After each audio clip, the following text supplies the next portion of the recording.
Let's find us something to chop, man. We're gonna find us a nice little sample to chop, and I'm gonna kind of explain my process while I'm doing it.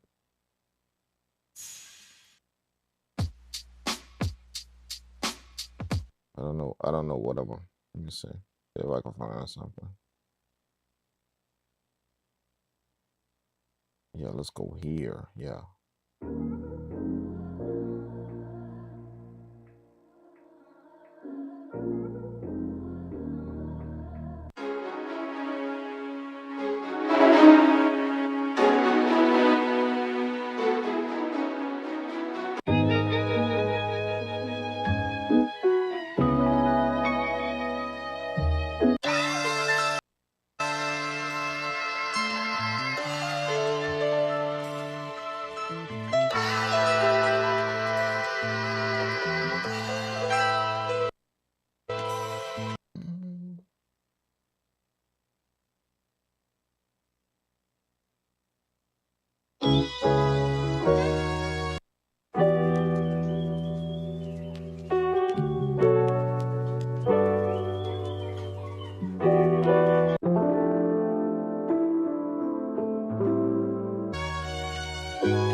See if we can do it. Let's see if we can deal with that one.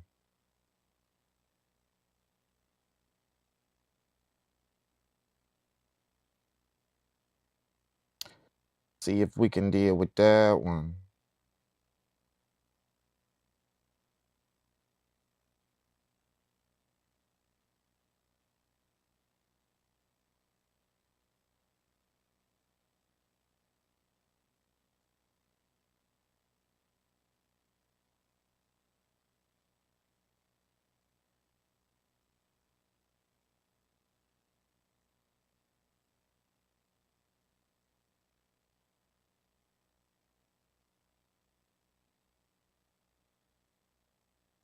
Let's see. We're gonna record it into the S3000xl.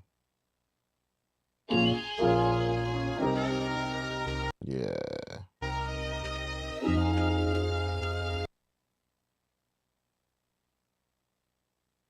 Let's go to edit, and I'm gonna change this to, my bad. Let's go to sample, and I'm gonna change this to 10 kilohertz. Change the bandwidth to 10 kilohertz. That's gonna make sure we get a nice lo-fi sound on the sample, that gritty sound, when we recording it in.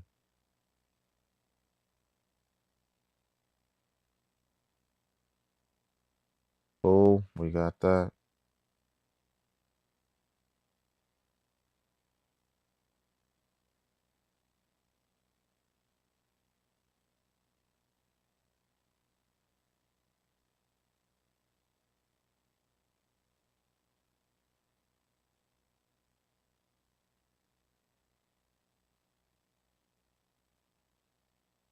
Record.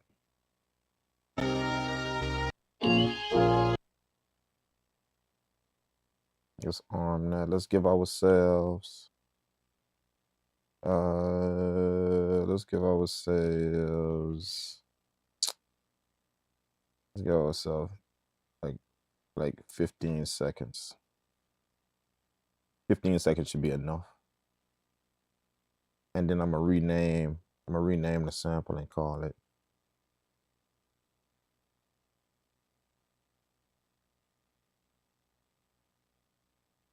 I'm gonna call it SS because I hear a saxophone in it. Let's call it SS.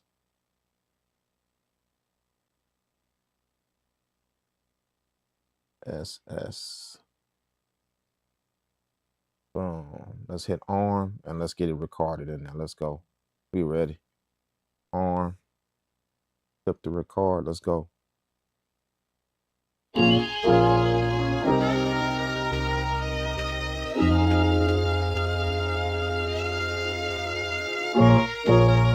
Wait, hold up. Let's go back. One more time. Nope. Nope. Let's go back. On. Let's get it. There we go.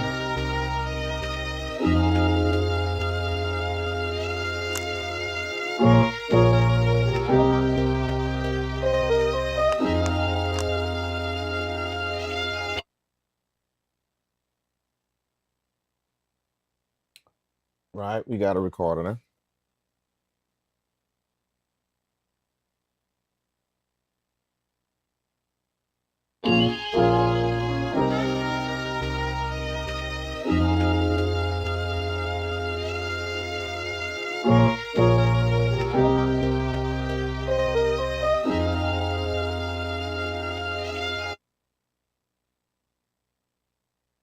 Man, I might need more than 15 seconds. I might need more than 15. Let's go to it. Let's go 25. Let's go 25. Shit. Just to see what's after that. Let's record over that again. On.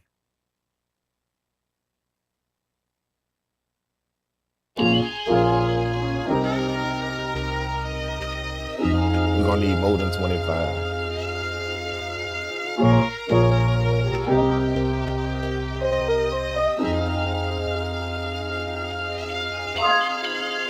Yeah.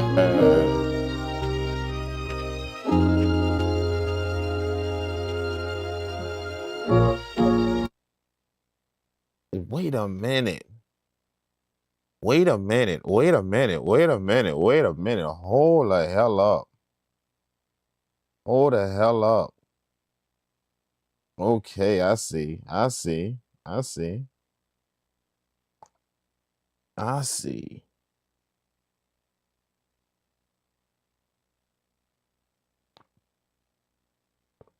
Let's rename that to S. To S. We're going to do another one called SSS.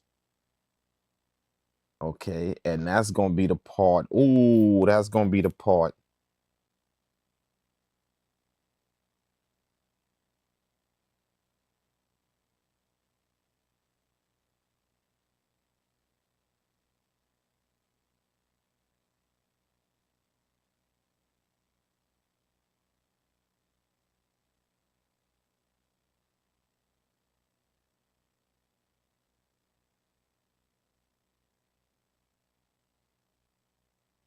Edit SSS. Let's put another S on now. SSS. Boom. All right. And then we're going to arm that. And I'm going to catch the other part of the sample. They got another part of the sample that I want.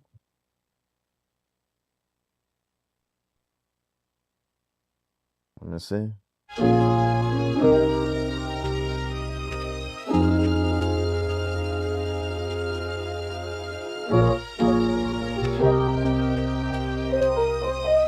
It's right here.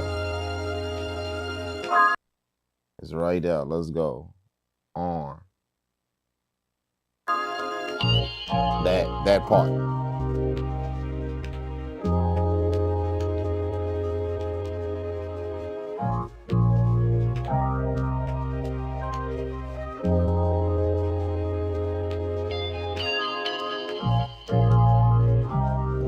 Ooh.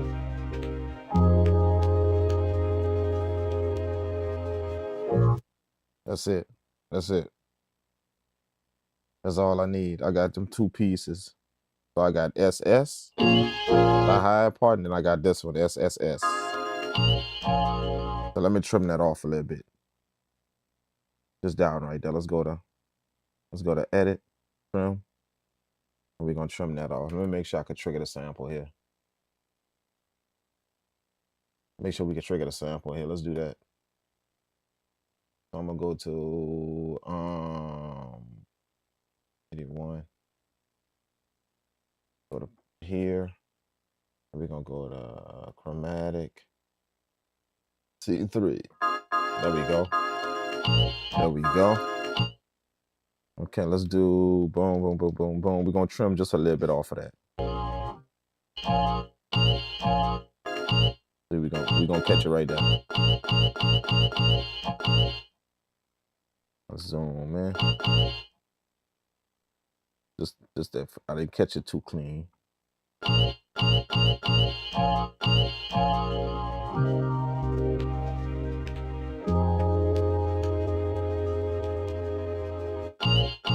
Yep, let's cut that. Cut.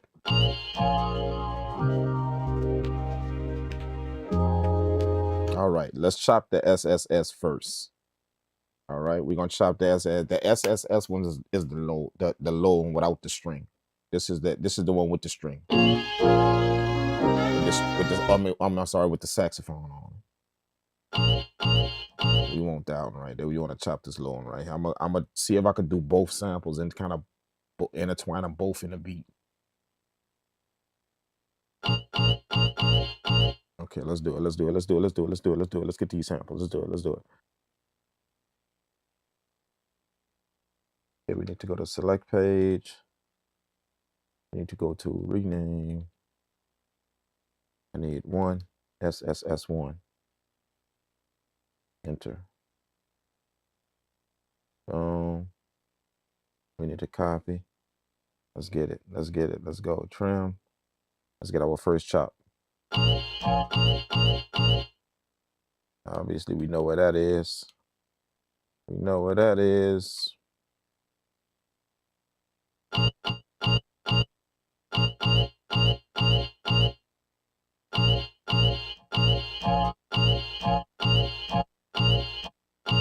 The object is to catch like every hit.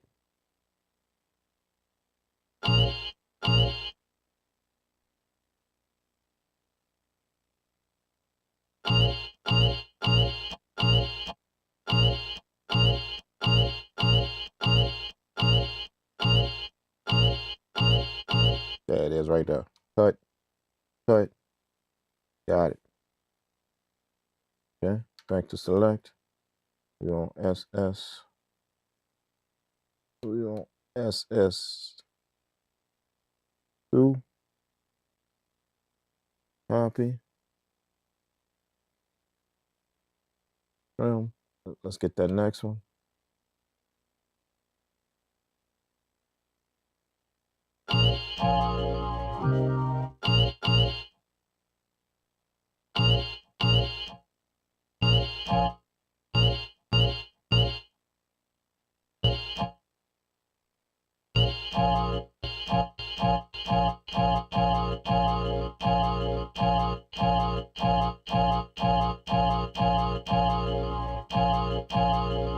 There we go. Got the starting point.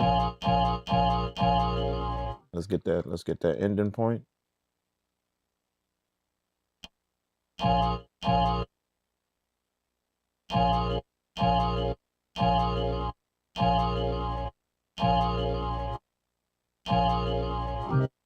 it is right there. Got that little piece off.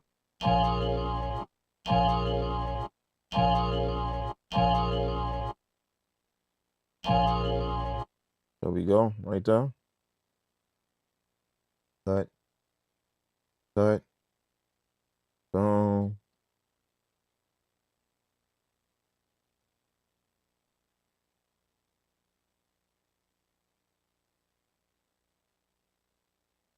We want SS again. Rename. We're gonna do SS3. Copy. Boom. Let's get it. We want our beginning point. All right.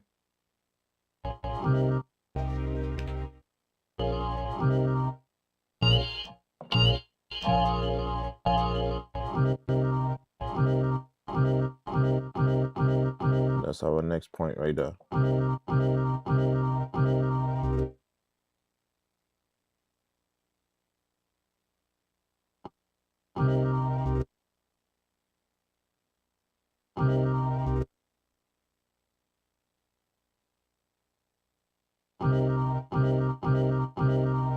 I got 2 hits to that one. I got 2 hits to it. Watch. See if y'all can hear. You got 2 hits to it. See? Boom, boom. So we're gonna chop them both.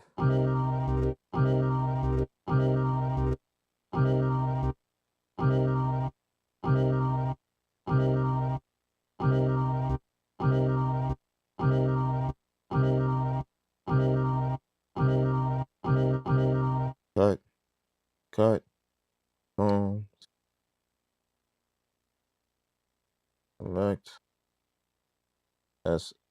S4,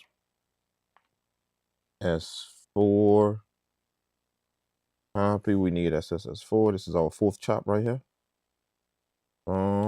Let's go back to that same point.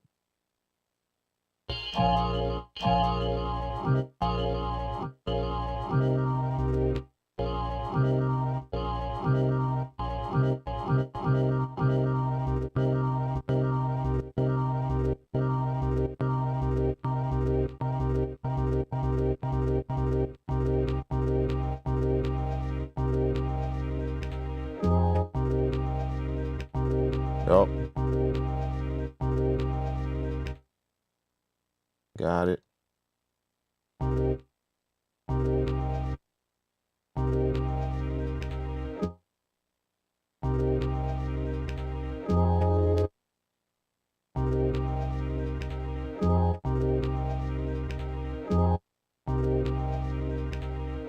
Cut that little piece off.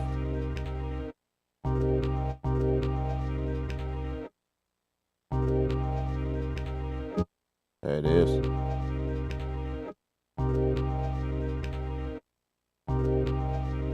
Got it. Cut. Cut. Got it. Got it. Got it. Got it. Select. Boom. This is our fifth chop. SSS. Rename it. SSS5. Fifth chop coming up. Fifth chop coming up. Trim. Boom.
I want that right there. Dun, dun, dun, dun. I want that.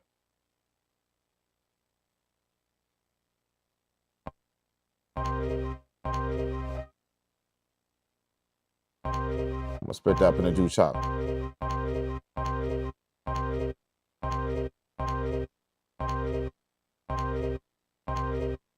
Cut. Cut. That's one. All right. And then SS6. Six chop coming up. Boom. Trim. All right, let's go find that piece we were just on.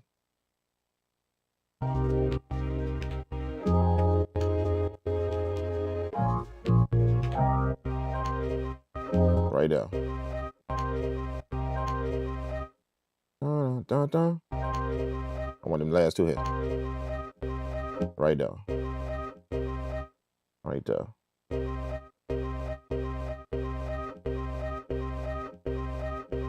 Right there. Boom. Dun, dun.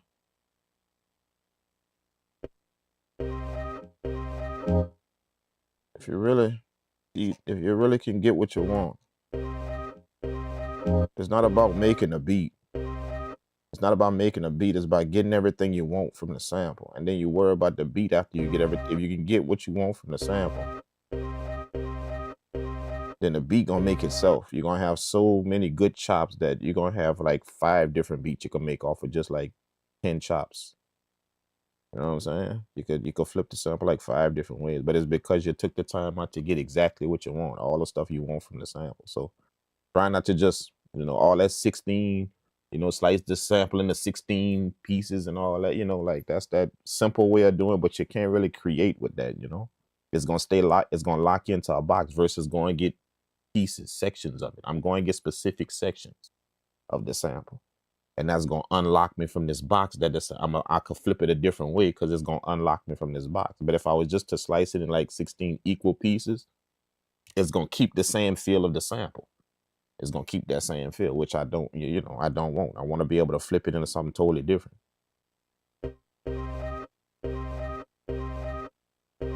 So you go in the sample and you dig, man. You go get this piece from right here, and then all the way over here, go get that piece, and then a piece in the middle. See, it's not just 16 equal slices that the sample just follow how it already is.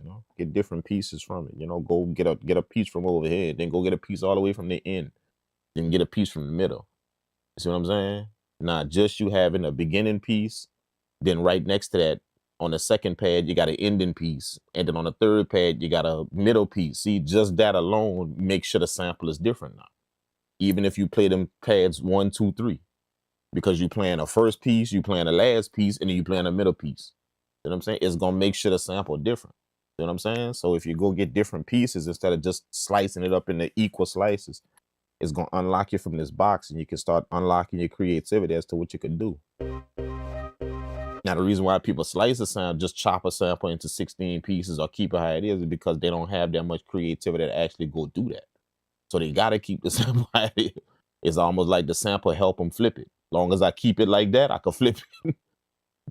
Or they could flip it into something good. But you got to have a little bit of skill to just go get certain sections and then flip it how you want. You got to have a skill after you take them sections. It's almost like you got to piece this puzzle back together. And you don't have no guideline for it now because you chop from all different sections. You don't have no guideline no more. Slice that into 16 equal slices right up the grid. You got a guideline to follow now. See what I'm saying? But that's creativity,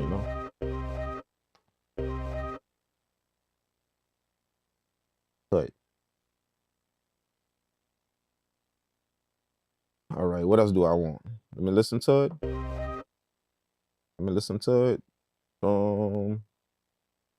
That should be good. I should be good.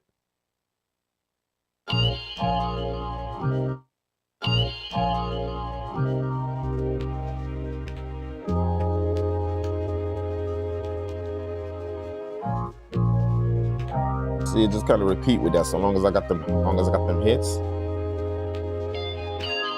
See that right there. I want. Let's get that piece. See, I'm glad I listened to it. Let's get that guitar piece. See what I'm saying? Just that we're gonna skip over everything. Go get that guitar piece. That little dun, dun, dun. That could be a turnaround when we flip it. I'm probably gonna put that into 3 pieces. 1, 2, 3.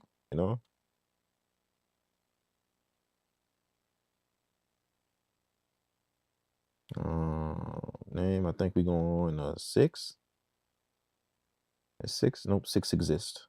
Let's go back. We want 7.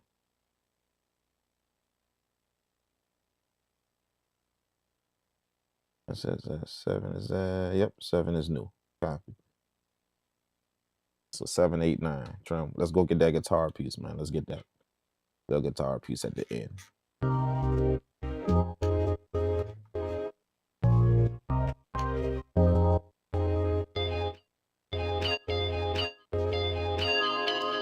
Dun, dun, dun, dun.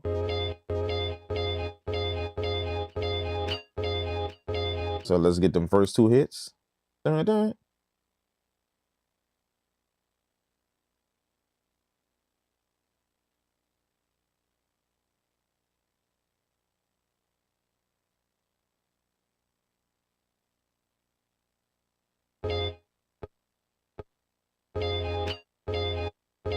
See them first 2 hits. Dun, dun.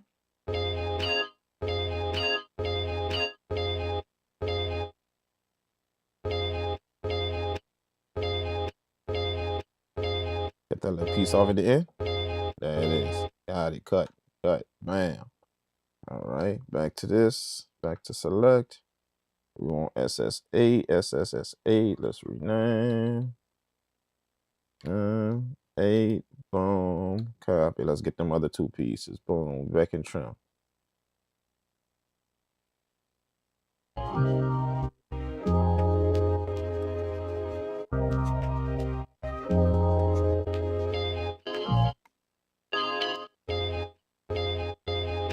Right there.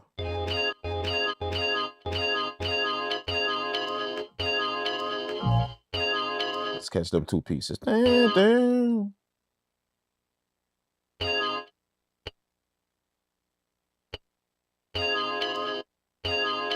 That's it.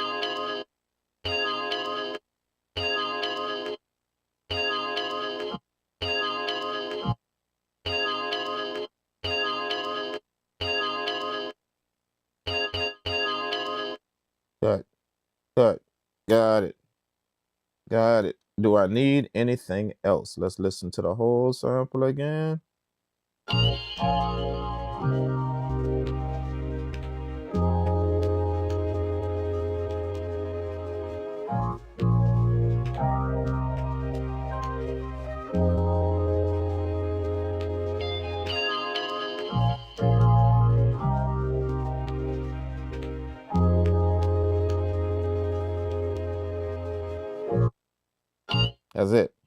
That's it. We got all the slices. Boom. Let's go. Okay, so we're gonna put all of them slices on in a key group. Let's go. Key group.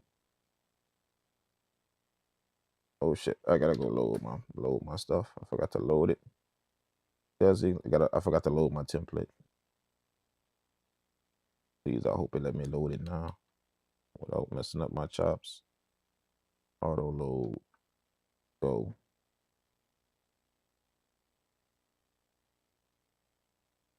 There we go. Boom, boom, boom, boom, boom, boom.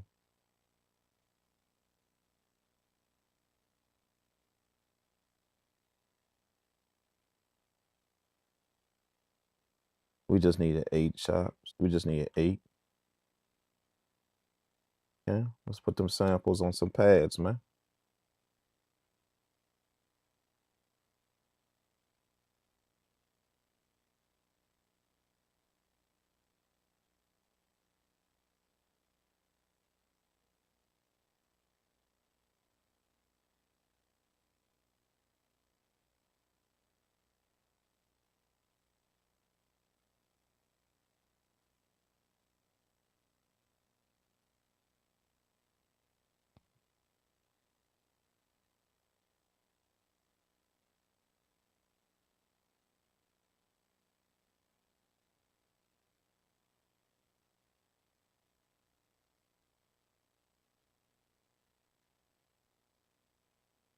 Key group 2, SS2. Key group 3, SS3. Key group 4, SS4. Key group 5, SS5. Key group 6, SS6. Key group 7, SS7. And key group 8, SS8. And we are good. Okay, now we need to go back and set them. Set the keys.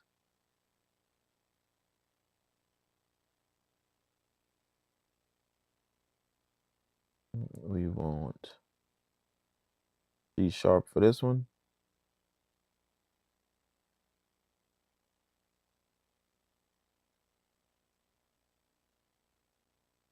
C#3.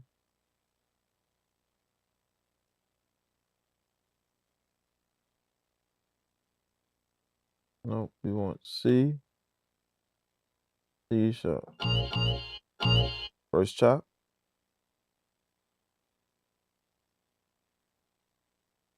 Then we want, I don't know why I threw off my stuff. We want C#. 1, 2, 3. C#. right here. Bam. There we go. Go full level. Got it. And then key group 3.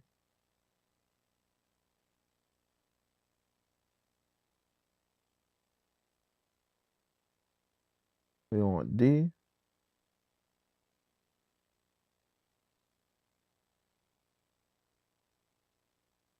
We want D3.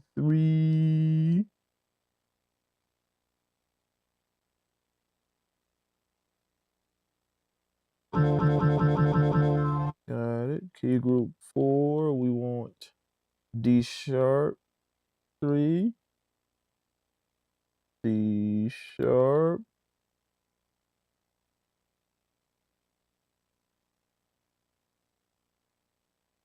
Got it. Key group 5. We want E. E. 3.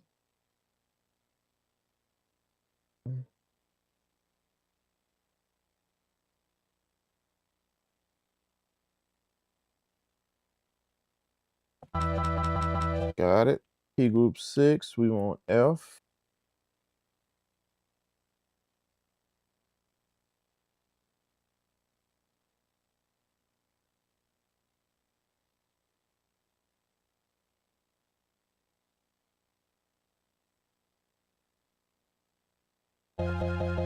Got it. Key group 7. We want F sharp.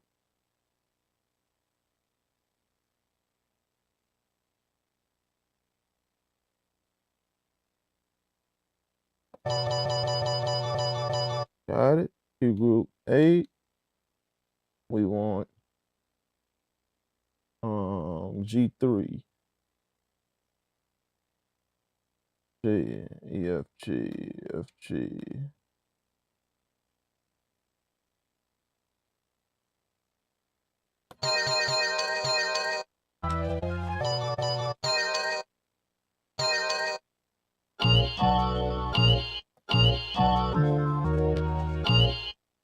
All right, now the reason why they're not playing right is because we got to go to all, put it on all, and then we're going to go to switch them all to constant.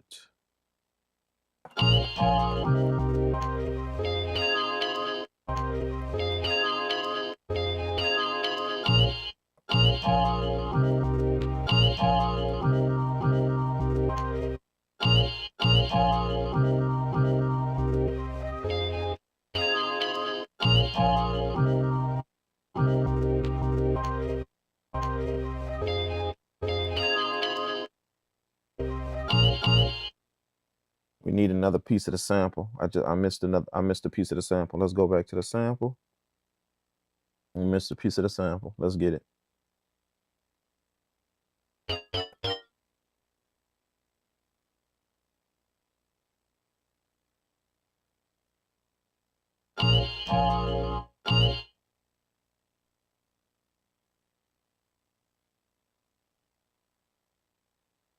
SS9. I knew I missed a piece.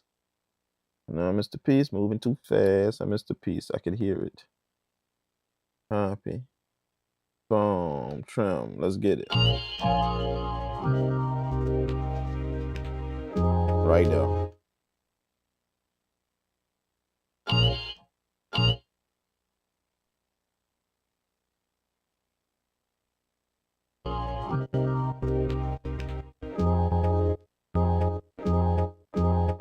That piece right there. Missed it. The most important piece. I was so busy catching all them little pieces.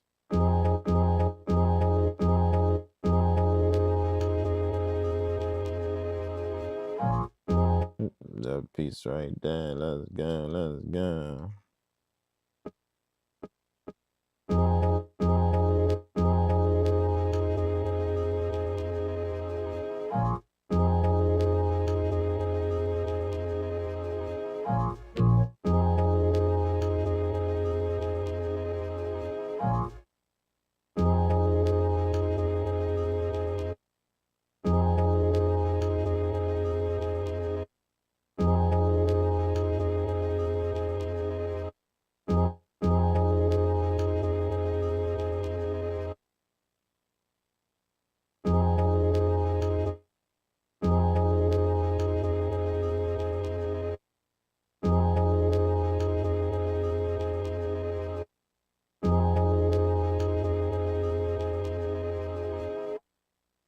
That's it. Cut, cut, boom. Got it. Let's go back here. Key group. Let me put 9 off up in there. 9. Key group 9.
Nine. Enter. Rename. All right, let's go back to key group. Put them back. Well,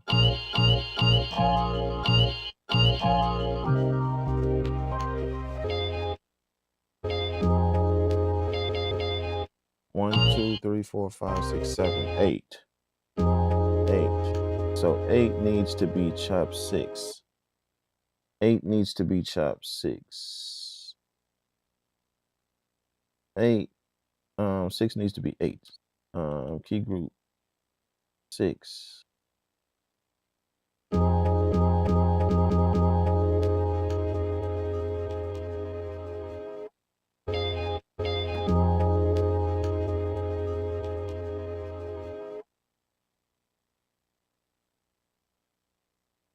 It's G3.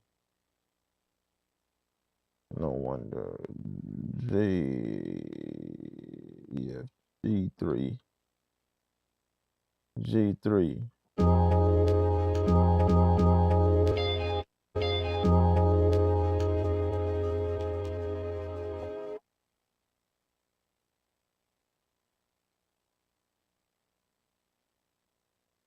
It's F3.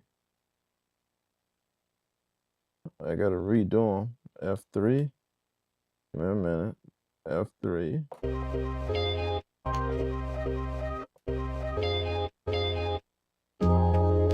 Pad 8.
G sharp 3. G sharp 3.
Got it. Got it.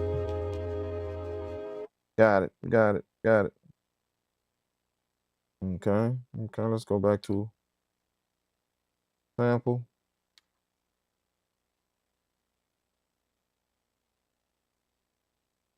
Sample.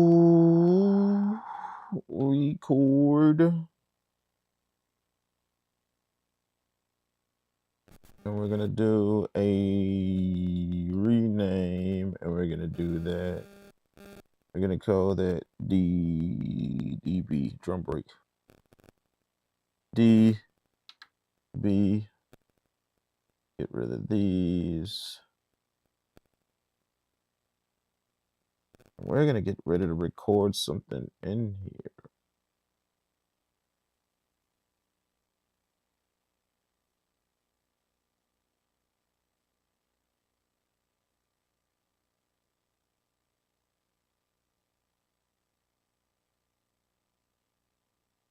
Boom, boom. Let me put some music on. And I'm gonna go use the bathroom real quick.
My microphone didn't been off. My bad. My microphone had been off. I was going through this whole thing. My mic didn't been off. What's up, T Miller? What's up, A Major? What's going on, big man? What's going on, Architecta? What's up? Tapped in with my S3000xl these last couple of days after being inspired by your vet. Let's go, man. Let's jump back on that thing and get that shit hot, man. What's up, David Israel? What's going on? Appreciate you letting me know that, man. I forgot all about my mic, bro. I turned off my mic real quick and then forgot to turn it back on. But we got the beat rock. We got everything rocking. Everything good.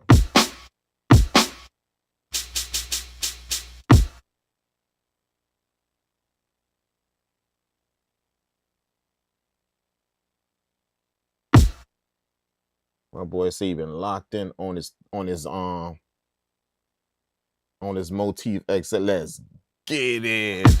I like that motif, boy. Let's go. Hey man, if you could do me a favor, A Mage. I don't know if you could. Small slight favor. Get your boy some of them strings off of there, man, if you could. Off that motif, man. Give me about 5 of them strings, man. Just play like just what I need. Do what I need to do. Real simple. If you could, man. You know, look. Real simple. If you could. I even pay you for it if you could do that for me. All I need you to do is go like by 5 of them strings. You know, go to the strings. You know the section I'm talking about. I add the motif. You know the section I'm talking about. I forgot the name of them, but it's them heavy strings. They got a few light ones, but they got them heavy strings on there. You're gonna know the ones I'm talking about. You know them heavy orchestra string. Go to the motif. Do me a favor. Go record just the C key, just the middle C, like C3 or something like that. The middle C. You know. Hit that key, record that in your DAW, and then go to the next string. Hit that key, record that each string sound, C3. All I need is just the C3 string. That's it. A one shot of each string. Do that for your boy. Give me about 5 of them heavy strings. Just pick the heaviest ones. You know, Give me about 5 of them heavy strings if you could. Simple. Just go to your DAW, record that C3 in there, bam. You know, hit it, record it, let it play out for a little while. And then go to the next string, record that C3, put it on in different one shots on different tracks. You know, record it at probably like by in between -12, -16. Make sure it's recorded there. Make sure it's recorded there. -12, -16. 44.1. 44.1. Sample rate, not 24. Do see if you can do 44.116. 44.116. Record that in 44.116 if you could. Not 48, not 48.24. 48K24. 44.116. Record that in like that. Give me about 5, 6 of them heavy strings if you could. Put that in a folder, zip that up, send that to your boy, man. Send that to your boy. Get that to me. Get that to me however you can. I'm serious about that, man. Like, I'm not bullshitting you about that. I'm not. I want them strings again. Give me just them heavy strings. You're going to know the ones. If you know that keyboard, you know the ones I'm talking about. They got them light ones. You know them sharp ones. And they got them heavy ones. You know, them heavy, them low heavy. You know, them powerful ones. Give me about 5 of them. 5 of them. Just the C3 key, just the middle C. And get that to you. I need the one shot so I can start creating with them shits again, man. I'd appreciate that if you could get that done for your boy, man. Very, very simple, man. Throw that in the folder, zip that up, and you like send it to the email, send it to the inquiries email address. It like is in the video description, the inquiries email, and just put your name on it, and then just let them know that Dre King requested this on the live stream, requested these one shots on the live stream. And I'm gonna make sure they be on the lookout for it. That way they could send it straight to me whenever they go to the email address. Somebody else go get it before me, but they gonna forward it straight to me.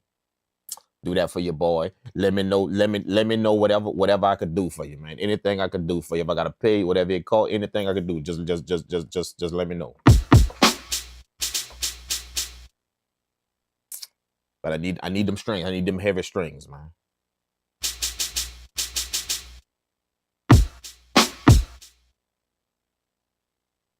Them heavy strings was a beast on that bed, on that mug, boy, for real, man.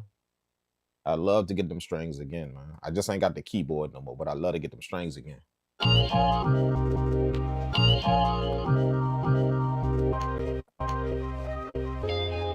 They say I got rid of my comfortable chair and I am now also using a height adjustable sit to stand. I get more done and really appreciate you, brother, from the 50 Pro. Don't mess with that chair, man. Get out that chair. I mean, don't get rid of the chair, but, you know, just make sure you get out that chair, hit that button, let that desk come up and stand up on that bad boy. You know what I'm saying? Stand up, walk around for a little bit. All of y'all, man. Like, no more regular desk. You know, spend the money. Pop for the sit and stand desk. You know, the adjustable desk. Just spend the money, pop for it. That way you could get up out your chair. It's gonna spark you, get up out your chair and stand up, man. You know, no more regular desk, man. Like, pop, spend the money, pop for the sit. It's about probably $100 more, but pop for that, all of y'all, man. With that y'all, your studio desk or whatever you're creating that, pop for that desk, man. You know, the desk, the adjustable desk, the one that rises and it rises by itself, you know, the adjustable. And even if you don't get that one, they got the one you can get to where it's manual. It just go on top of your desk. Get that one if you could. They got the adjustable. It's manual. You do it manual. But it's a desk that sits on top of your desk. And all you do is flick the little switch and raise it up. Flick the little switch, put it back down. See? It sits on top of your desk. It's like a riser, you know, but it's manual. Or just get the desk that's motorized. The desk that goes up and down. Man, pop for that. All of y'all, bro. Like, all of y'all that's making music, just pop for the desk, man. Like, wherever it pop for the desk, go get it on Amazon, go get it wherever. I'll even put the link to mine. I'll do that. I'll put the link to the one I got. You know, mine pretty expensive, but, you know, because it's bigger and it's, you know, and it's it does a few other things, but, you know, just get one, bro. Like, get the sit and stand desk, dog. Like, just get it. And then stand up in your shit, man. Get out of that chair and stand up. Like, stand up while you're creating, stand up while you're, whatever. You know what I'm saying? Do that, bro. That's good. That's good looking, David. Good looking, bro. For real, man.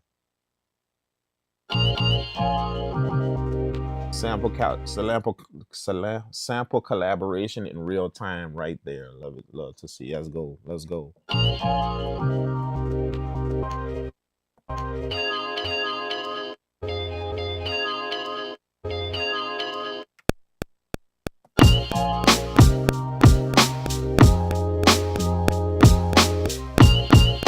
Ooh, that's what I want to do. That's what I want to do to it. Y'all see, y'all feel where I'm going with that? Y'all feel where I'm going with it?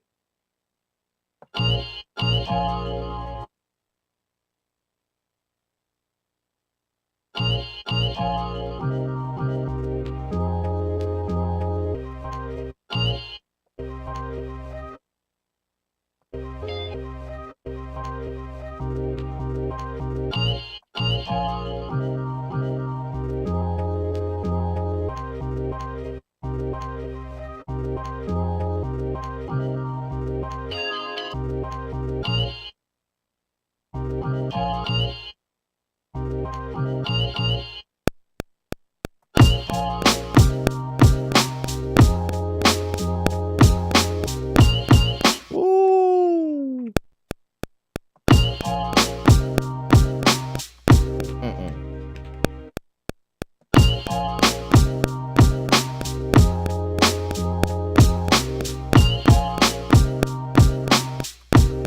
Bam.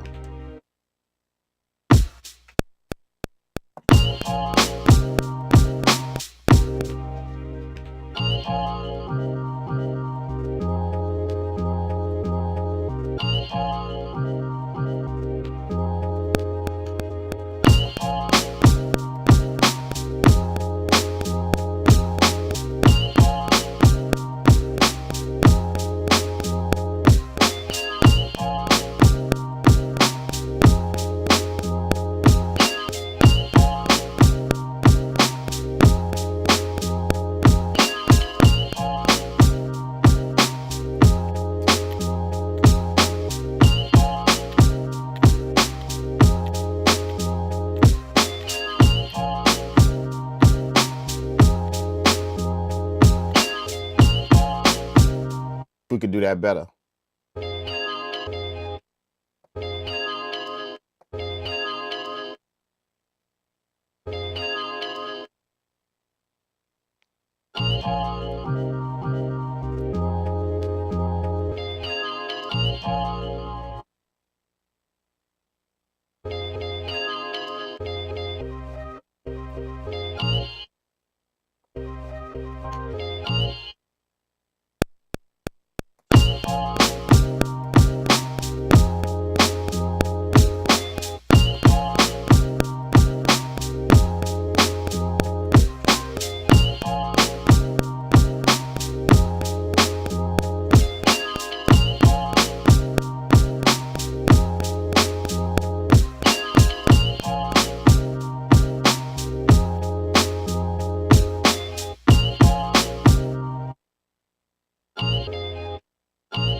I don't know about that turn on. Ooh. Maybe I could just hit it twice. And then go back down like that. Like that. Let's see if we can do that.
All right.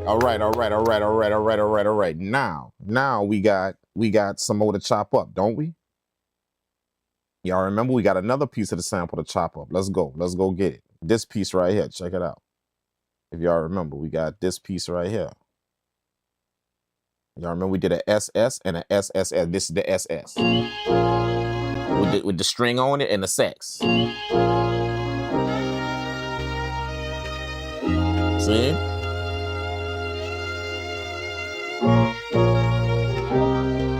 So we're gonna chop that one up. We're gonna chop that one up and we're gonna get it going. We're gonna get it rocking. We're gonna have SS1, SS2, SS3. We're gonna get that rocking. Let's go. All right, let's do it. Let's do it. We got a few pieces to get from it. Let's go. SS1. Let's do it. So let's go to sample edit. SS, rename. We need SS1. Boom. Copy. Let's get it. Go to the trim. Bam. We're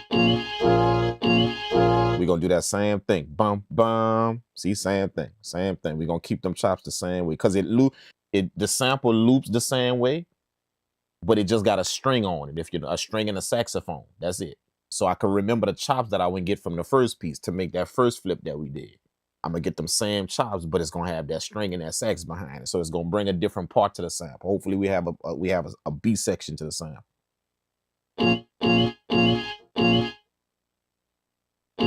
Let's get both them hits right there. So we already got the starting point. Let's get the ending point. See? We're going to split that up into 2 hits. Dun, dun. See, it's coming in right there. Let's cut it off. Let's cut it off.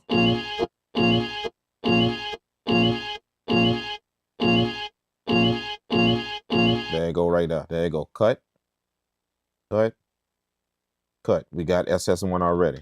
I'm going to do this one kind of fast, man. You know, SS.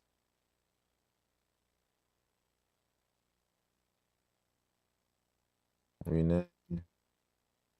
SS2. Copy. What's up, Marcus? What's going on, man? Appreciate the love, big man. How's everything with you? Boom, trim. We're going to get that second sliz. Let's go to the beginning part. Right there.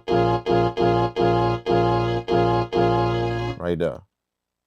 Ending point.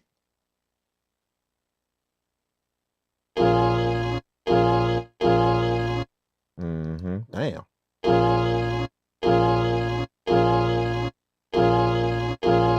There we go.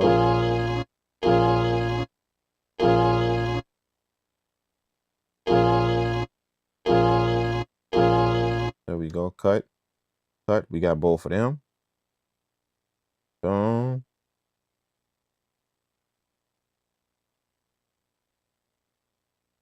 We need SS3.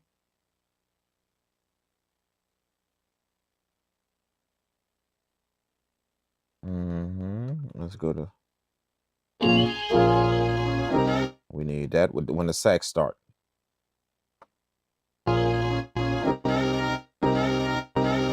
Right there.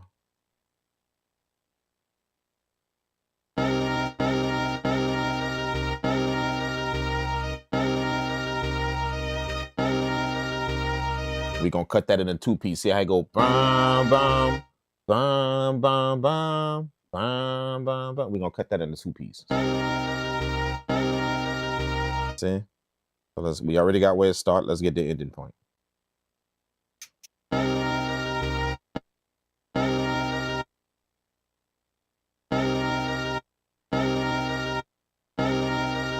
It's coming. Right there. See? Cut that little piece off.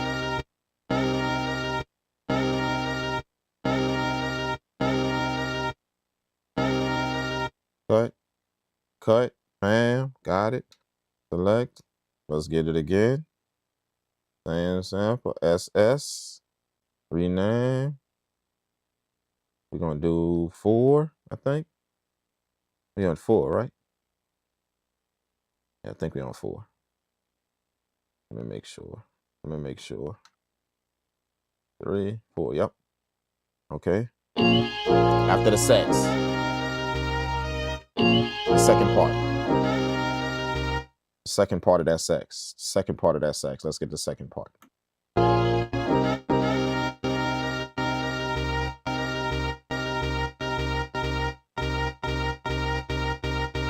Right there.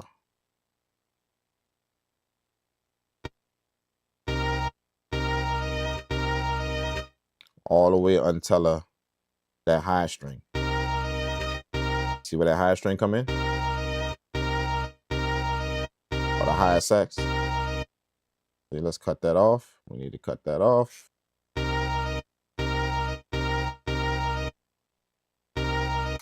Come on.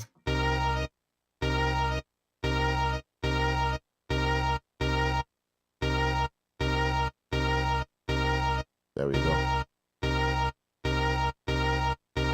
There we go. Cut. Cut. Now we need the higher part of that string. Let's go. Boom.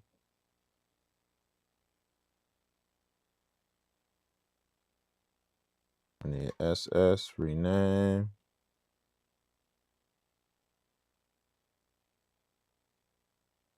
Five. Copy, SS5. We need the high part of that string. Let's go.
There we go. Cut, cut.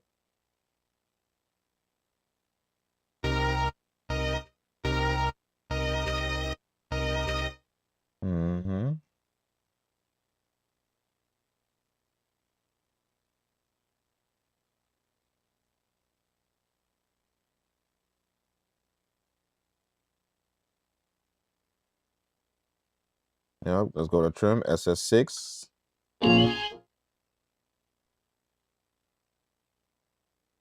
And then I need that higher part. Right there.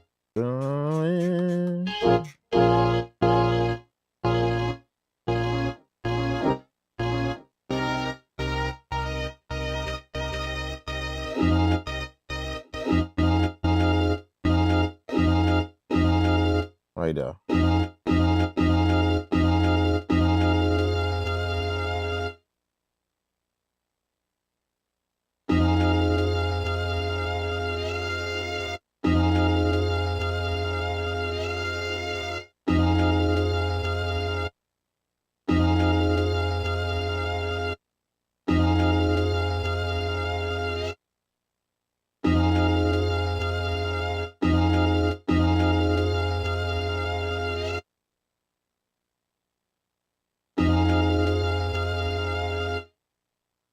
It's good. That has 2 hits to it too. Let's chop that up into 2 hits.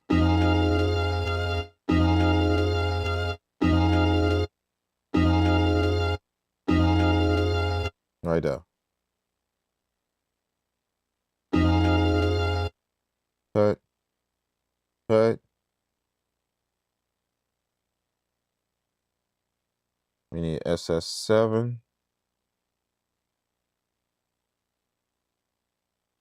SS7. Copy. And then trim SS7.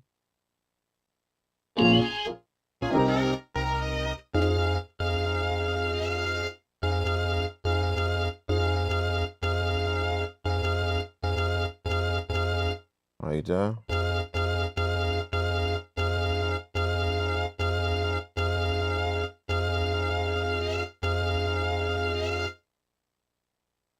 And we're going to cut that high piece off, and we're going to get that high piece next.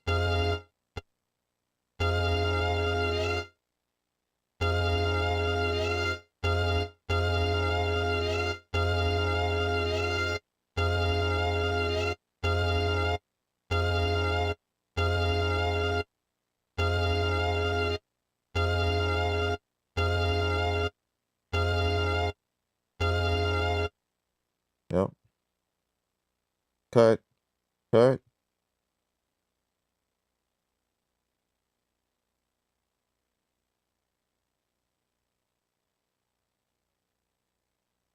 And then 8. And then let's get that high piece of the sax. Screen is fading on my unit though. We'll need to order. Yeah. Get that new screen, big dog. The screens always do that, man. So you just gotta keep that on deck, man. If you know, you know. You know what I'm saying? It ain't no secret. Screen's always fading like a mug. So, you know. See if you can find the red one though. Well, I'm on a mission for that red one. Instead of just the regular green one like that. That red one look nice. Plus it light up better. The red one kind of blend in. But when you get that red one, see that the thing about that red one is that red one got a dark background. This one got a green background with green letters. So even though you can see the letters and everything, all of the numbers and letters on it, it's still green on green. It's just a lighter green on a darker green. But that black, that red screen got black with that red. See what I'm saying? So you're gonna be able to see them numbers, them letters clean. You know, so that's why I'm on a mission for that red screen. It's just same screen, but it's just red. I ain't found it yet though, but I'll find it though. I'll put one of my people on it. We need that hit.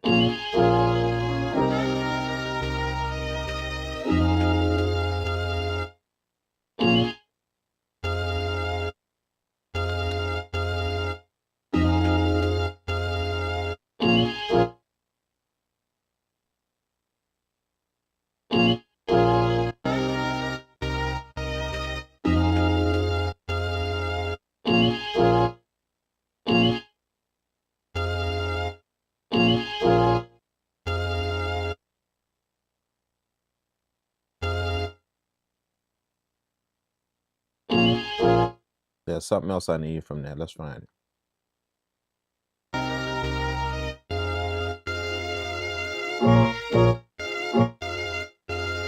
That high piece. Right there.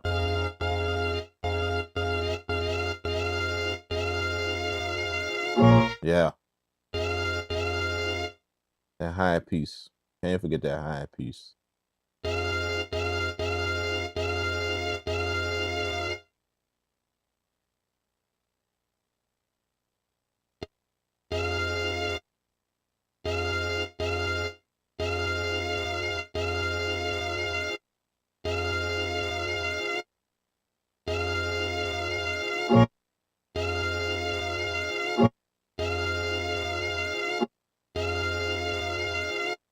we go. Cut.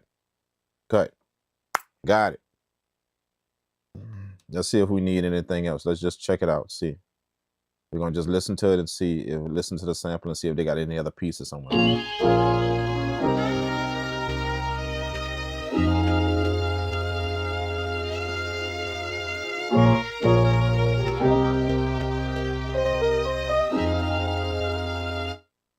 Man, they got 2 more pieces now. I won't.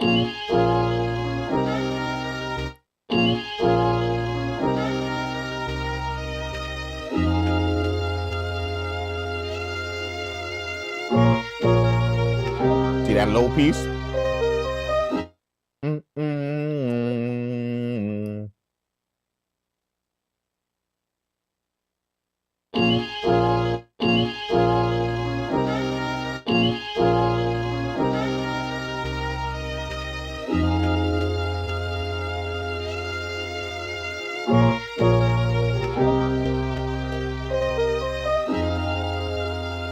Yeah, that the keys it got.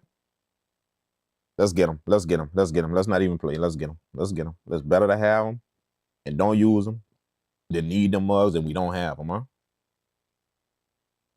Let's rename what I'm at, SS9, I believe.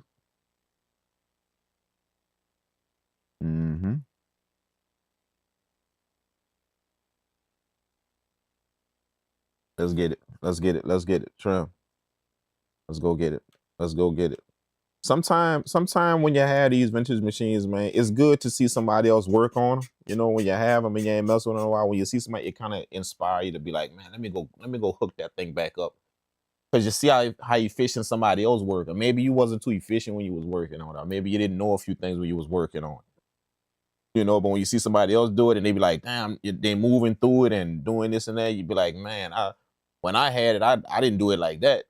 Or when I was working on it, I didn't do it like that, you know? So it kind of inspires you to go back, hook it up, and see if you can get better with it or see if you can, you know, do some stuff with it, you know? Because you see somebody else moving on like really, really nice, you know? That's how I am, you know? When I had the 2000, I didn't hook up the 2000 for a while. And I was like, you know what? You know, I started watching another dude on the 2000 and I'm like, man, I could move in it, but not like that.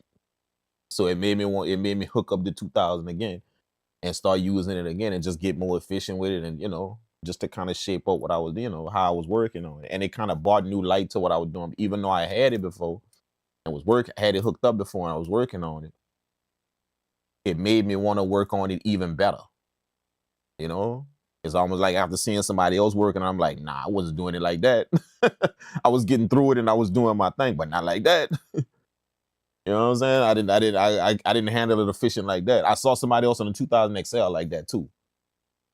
When I first got a 2000xl, I was using it and I was good with it. You know, same thing, moving through it, boom, boom, boom, doing my thing. But then I saw this other dude on it.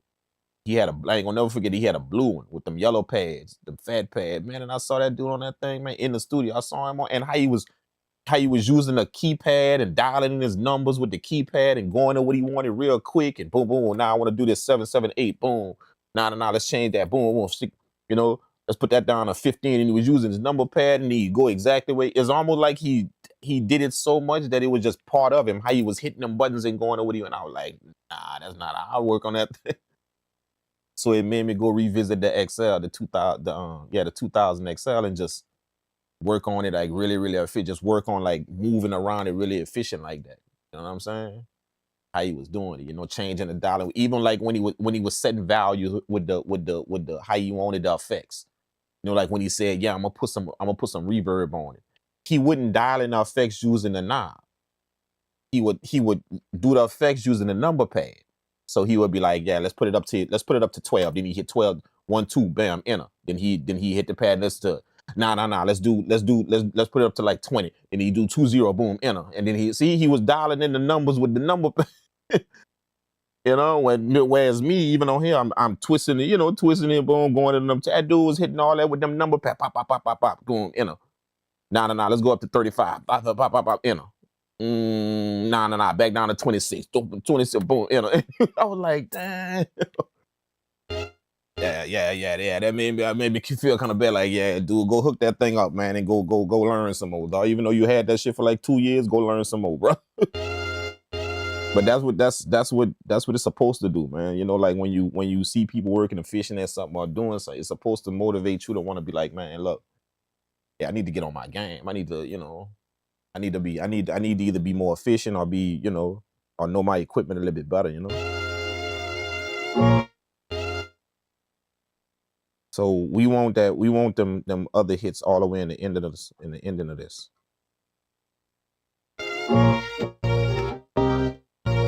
That.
I need that right there. I need that low. Right there.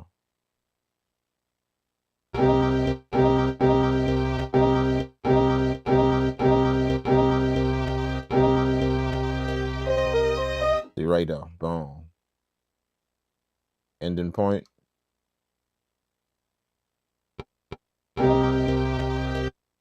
Yep.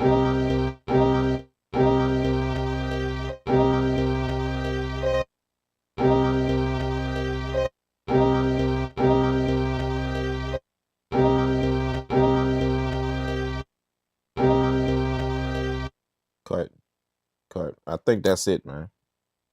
I could get them piano hits. I could get them piano hits that I could, but I think it's gonna be a little bit too much. I think we got what we need, man. I should get them, and I think I'm gonna regret not getting them, but I think I'm gonna regret not taking them, not getting them out of there, man. But you know what? Shit, let's just get them. Let's just get them. Like I said, it's better to have it and don't need it than need it and don't have it. Let's just get them. I'm here already. Might as well do it. So this is gonna be shop 10, 1, 0. Enter. Copy. Let's do it. Let's get them. It's them little piano hits that's on the turnaround that I want.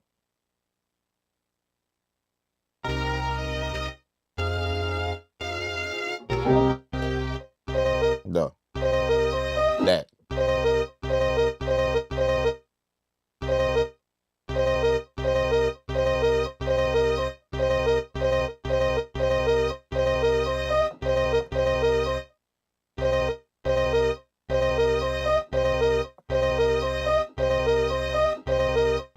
Let's do it in the 2 hits. Dun dun dun dun dun dun dun dun.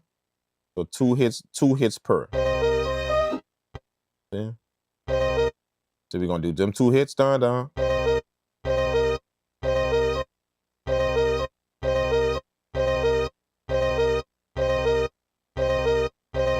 Yeah, cut.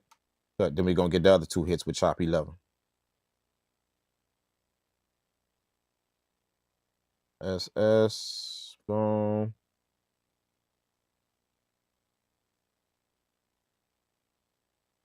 It's gonna be 11. Copy. Boom. Let's get them other 2 hits.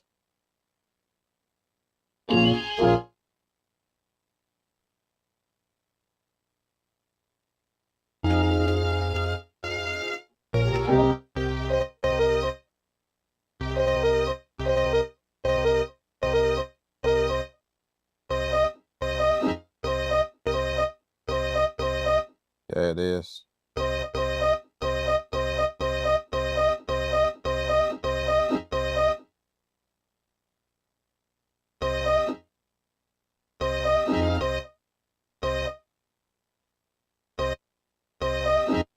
Yep.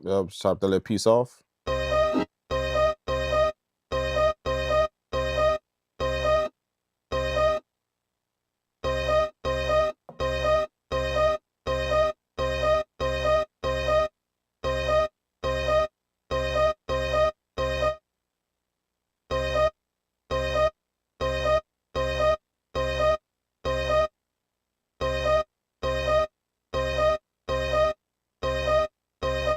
Cut. There we go. Bam. We got our chops. All right. Boom. We need another program. So let's go to our programs. Wow. What we gonna call that? Let's call that sax. Let's call that sax. Because it got the sax on it. Let's call that sax. We're gonna rename the program. We're gonna call that S-A-X sax P, the program. P. Right? We're gonna hit enter, and then we're gonna hit, I wanna copy that. All right.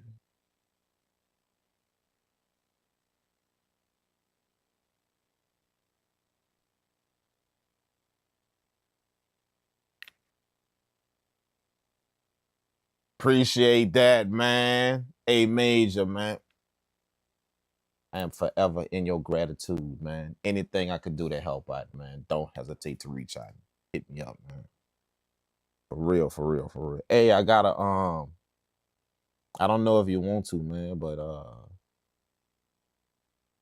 got a project coming up that I'm gonna be working on next week, and it could put a little cash in your pocket. If you want to work on that with me, I'll give you a percentage of that, man. Yeah, the client want to let say if you want to work on it, I'll literally give you a percentage of that, man. If you want to work on it with me, you know, join the Discord, join my Discord, and we'll meet up sometime in there. You know, we'll meet up sometime in there, and yeah, I'll kind of explain everything to you, and yeah, we could work on it. Then once it's done, then I'll hook you up with a percentage of the project. Man. You know what I'm saying? Yeah. May lead to a placement as well. You know, placement, company placement, a sync placement, because it's a company that's gonna be using the music. So if they use it or put it somewhere, then there you go. If you want to work on it with me, man, you're welcome to do it. I'll put you in on that, man. I own a contract, so I can invite, I can collab, I ain't gonna have no problem with me collabing with a few people on it. So if you wanna join on that, we could hook up on there. We could just work through Discord, man. Just work on it through Discord, if you want to do it. I don't know if you do stuff like that, like if you're into sync placements or anything like that. If you are, then let's get it. I already got 2 with Amazon, and I got 1 that's waiting now. Well, I don't want to jinx it, but hopefully it'll come through. I got 1 more placement that I'm waiting on right now to drop. But that's the project I'm talking about is gonna be coming. I haven't started on it yet. I just got the info from the client. So if you want to work on it with me, you're welcome to do it, man. No pressure, no, even if you ain't done it before, no pressure. I kind of like walk you through how it go, all that, man. You never know. It might be something that you can learn, that you can start doing for yourself, making a little money,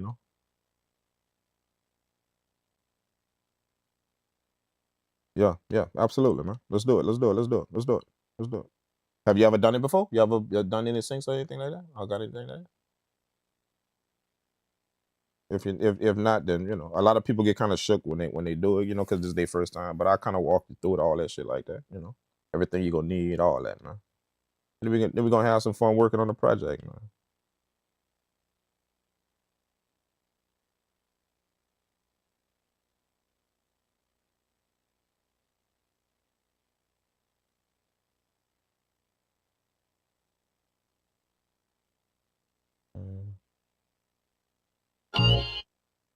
Yeah, but it's work though. It's work though. Like it ain't, it's fun though. But we get ready to lock in though. Like I don't want to make it seem like it's, like you gotta do the work though, bro. You feel what I'm saying? You have to do the work.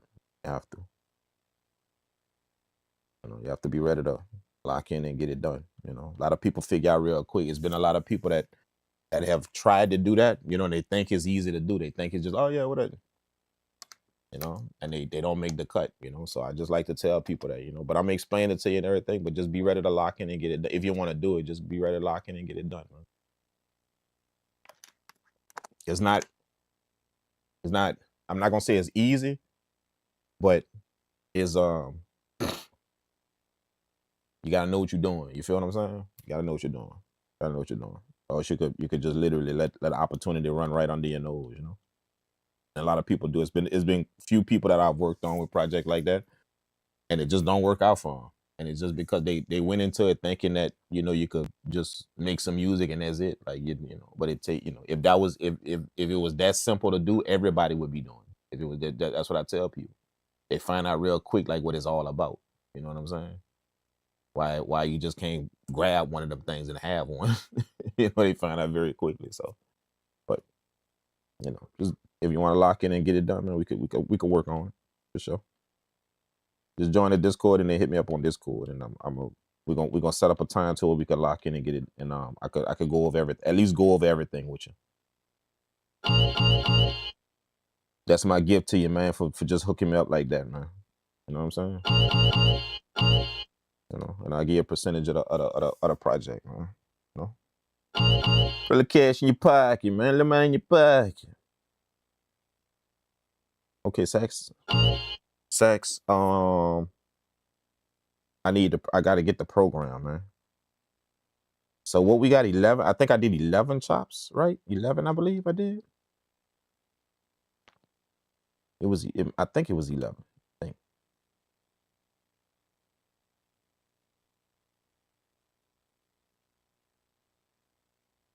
And we gotta put a sample, and we gotta put them all.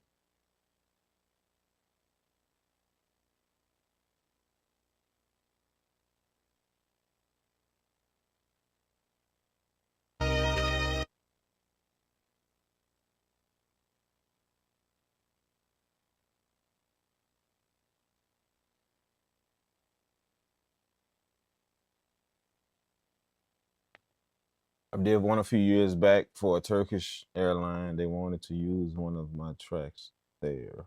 Okay. Cool.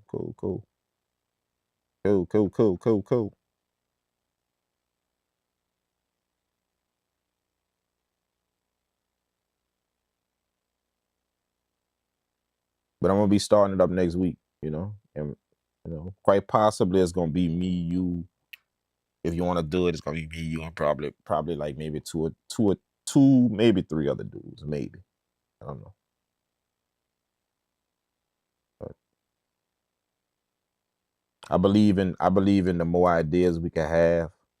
You know what I'm saying? The more ideas we can have, that's the better chance you got of cranking out something that somebody gonna fool with, you know. So I like to have some people around with ideas just bubbling and just, you know, even if you don't have the talent to do it, the ideas is all. Like people take that for granted, man. Working on projects with people, like sometimes you're not the talent, bro. Like sometimes you gotta understand your role in the project. Sometimes you're not the talent. You the idea person. And the idea person just as good as the talent. You the dude that come up with the ideas, and then the person with the talent start bringing that to life. And sometimes people don't understand it. They want to be the creator and don't understand. Sometimes you're the idea man. Not on this project, right? You that now on the next one, you might be the idea. You might be the creator. You might be the one that, hey, I could probably make this shit happen. You know, but you gotta feel out project. Whenever you're doing collaborative project, you gotta, especially stuff like that, you gotta feel out where you fit at in it. And stop trying to think that, you know, that you could do it all, or you got to do everything. You know, you got to do everything. Sometimes you're just the idea, sometimes you're the talent, you know, sometimes you're the backup, you know, sometimes you're not in the forefront, sometimes you're the backup. You know, everybody else doing their thing, and you just holding it down in the background. Sometimes it's like that, you know. But you got to figure out where you fit in, and each project is different, you know. Everyone is different. That's why a lot of people don't get it done. They walk into it not understanding where they fit. They just walk in with a certain mind. Oh yeah, we about to make some music. Oh, They don't walk in trying to understand where they fit in it, where they fit in what's going on. So they end up botching the whole thing, trying to do something that they're not capable of doing, or trying to show out and thinking that they can do some shit that they can't do, all that type of shit, and they end up botching it up for themselves. Not the project, but just botching up their opportunity. Everybody else end up getting money and getting placements, and they end up getting nothing out of the deal, you know. So I've seen that happen multiple times, man.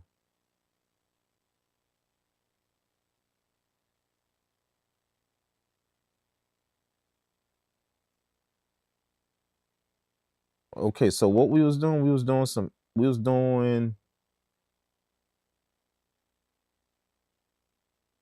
we got some SS's to get down. SS, right?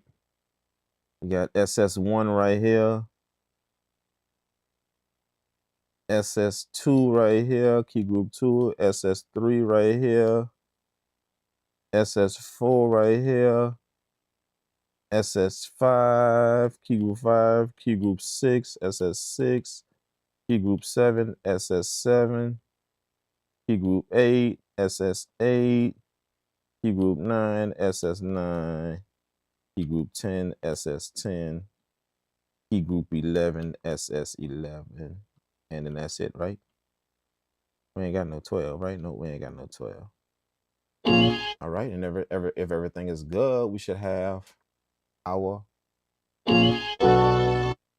Oh, nope. We gotta go to all and put everything on constant.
I don't know if that's the right. Let me go back and listen to the sample real quick.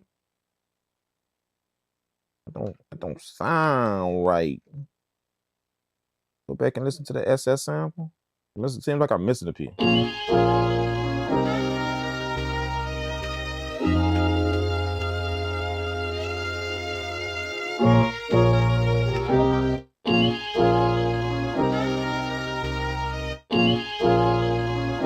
I'm missing one. Let me see.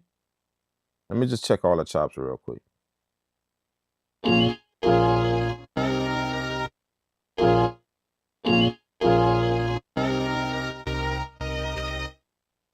Nah, we got them all. Dun, dun, dun, dun. So it go like this. See? Dun, dun, dun, dun, dun, dun.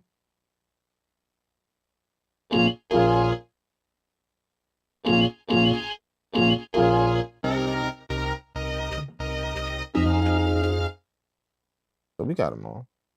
Let's go back. Key groups. We got them all.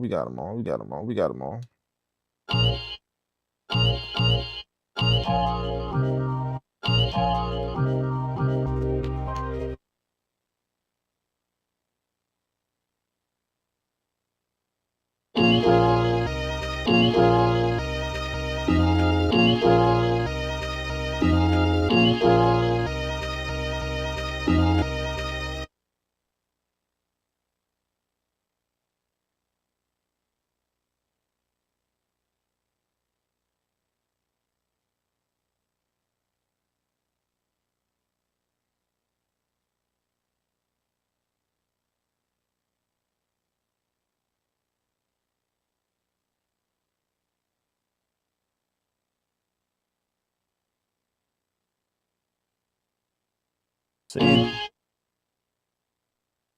So C3, C sharp 3, D3, D sharp 3, E.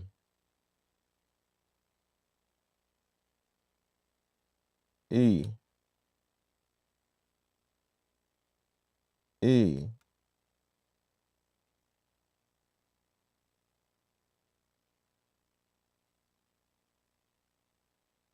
F3. F3. 3, 4, 5, 6. F3. F sharp 3. I'm just going to make sure they.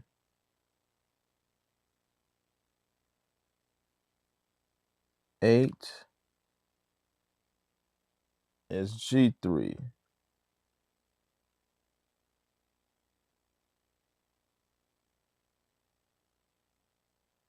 9 is G sharp 3.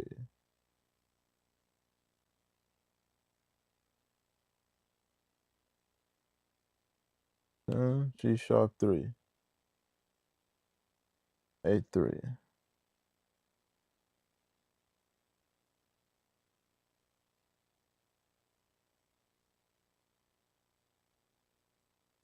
9,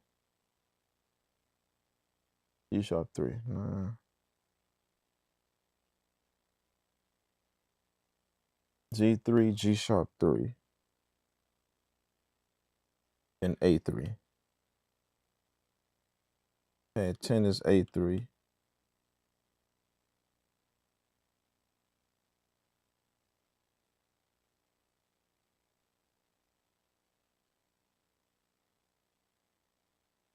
Okay, 10 is A3. A3, got it.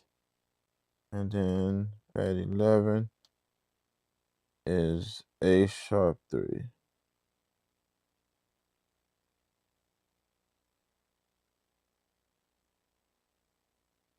And then we ain't got no pad 12. There we go.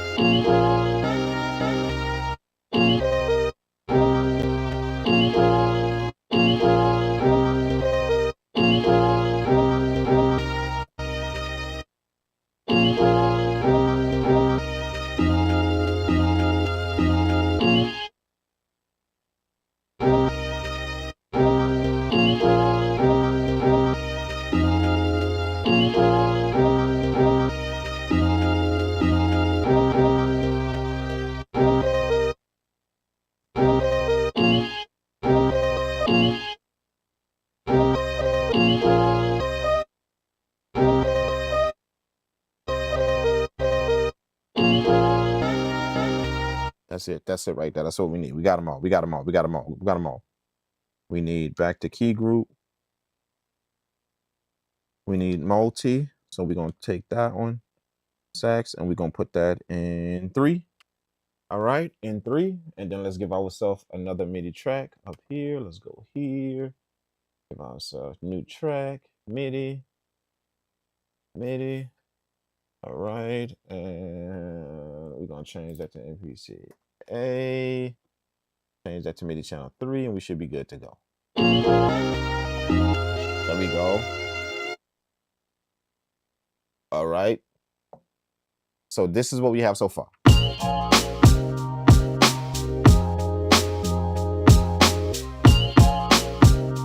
Right?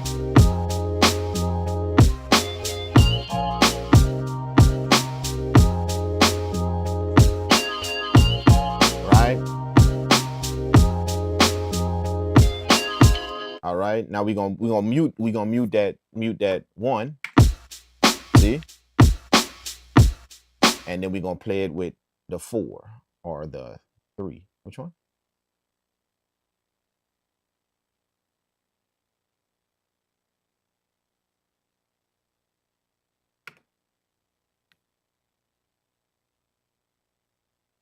Oh shit. I already had 3. I already had. Oh shit. Delete track. I already had a MIDI 3. My bad. I already had one. Yeah, I already had a MIDI 3. I forgot to put it in my template. There we go. There we go. There we go. Track mute. Bam. Okay, so we could play it with the 2. We're gonna play it with that one.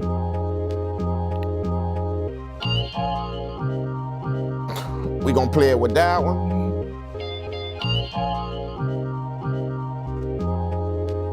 Right?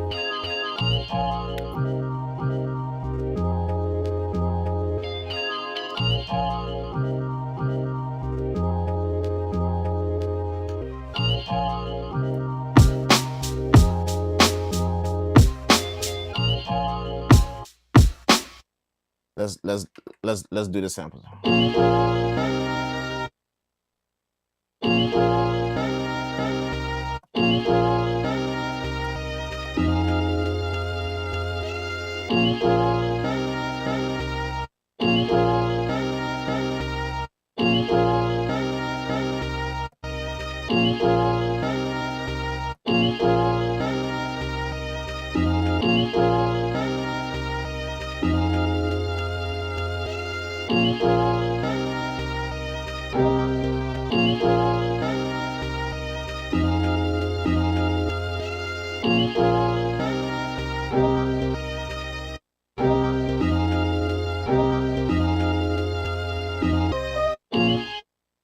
Lighter.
No. Twice.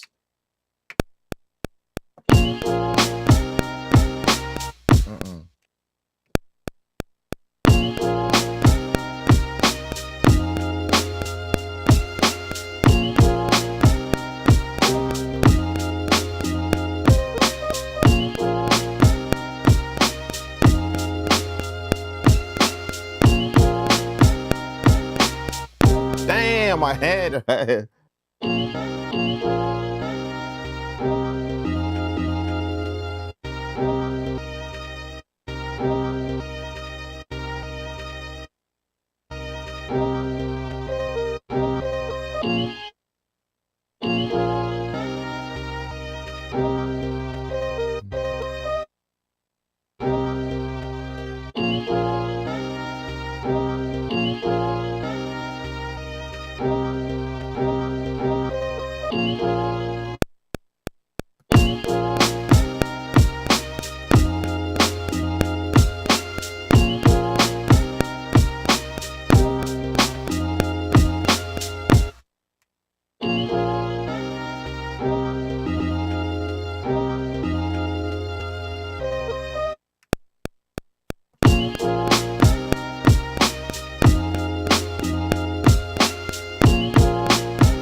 Oh, let's do that. Let's do that. I just found a different way I could play it.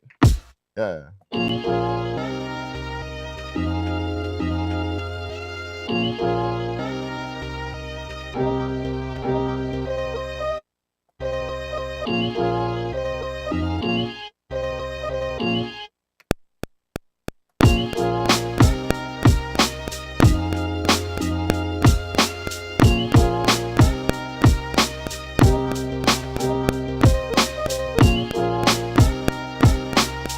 Ooh.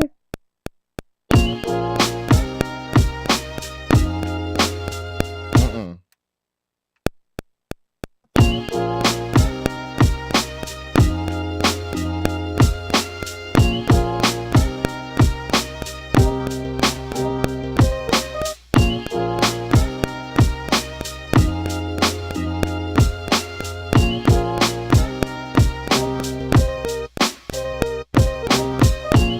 Mm-mm. Damn. Uh,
can we put some saxophones in there? Like some more saxes in there, you think?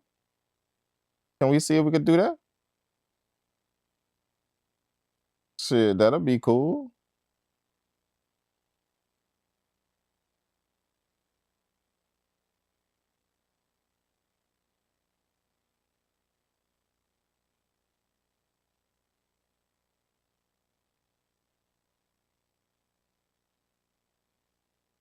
See if we can find something like that.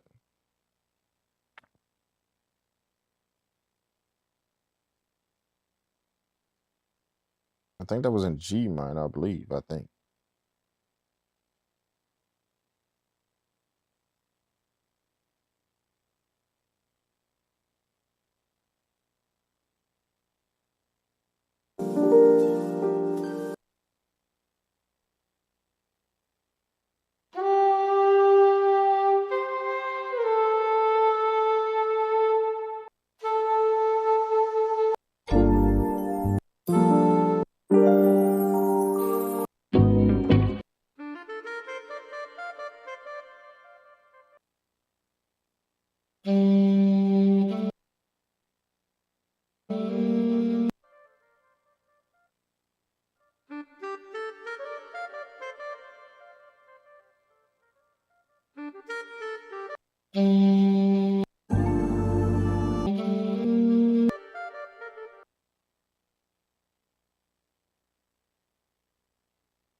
put them saxes on there. I'm gonna see if we can record them saxes and then put that on there.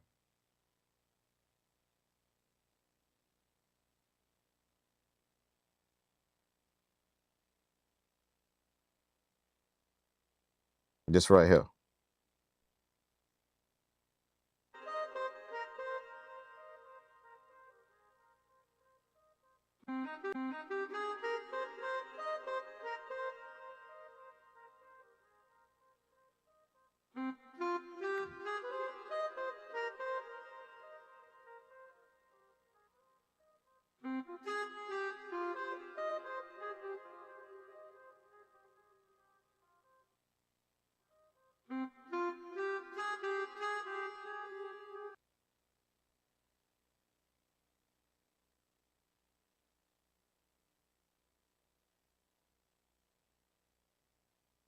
Let's do it. Let's do it. Let's record it in.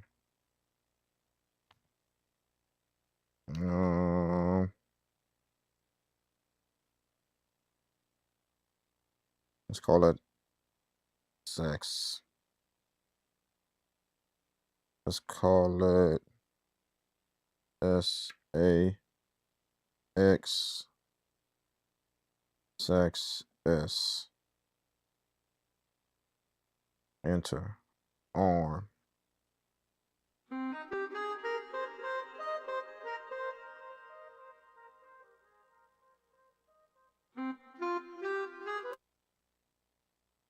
That's what we're gonna do with that.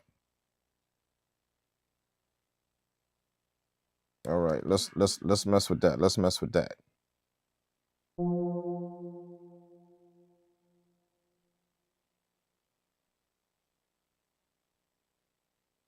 Let's give ourselves a new track.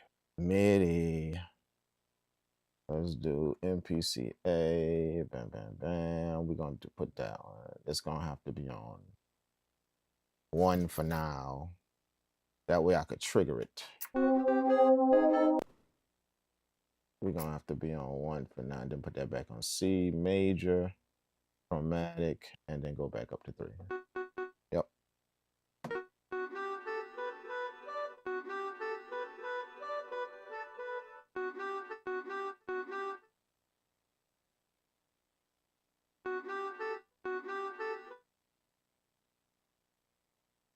Okay, let's go. Edit. Sax. Rename. 1. Copy. Trim.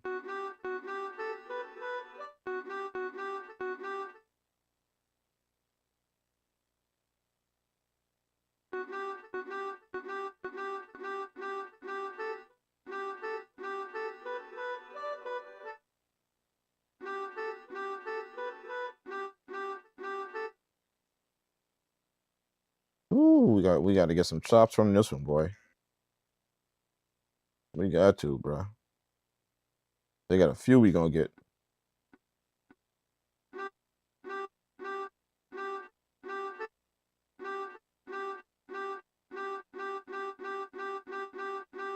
Cut. Cut.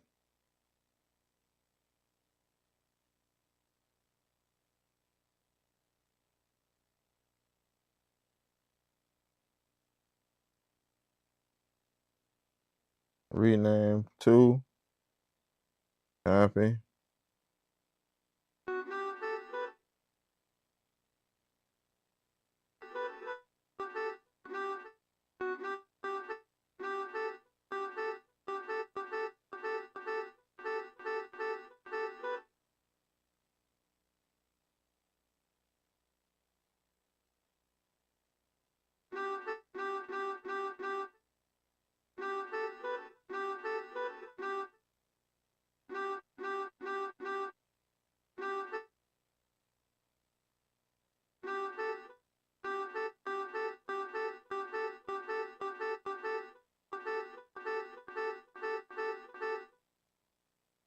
That's that one right there.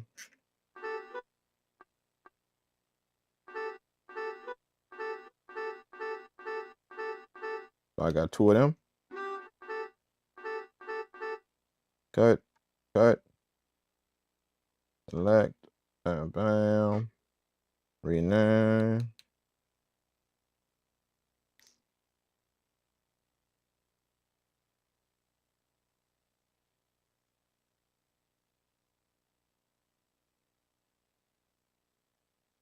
Three.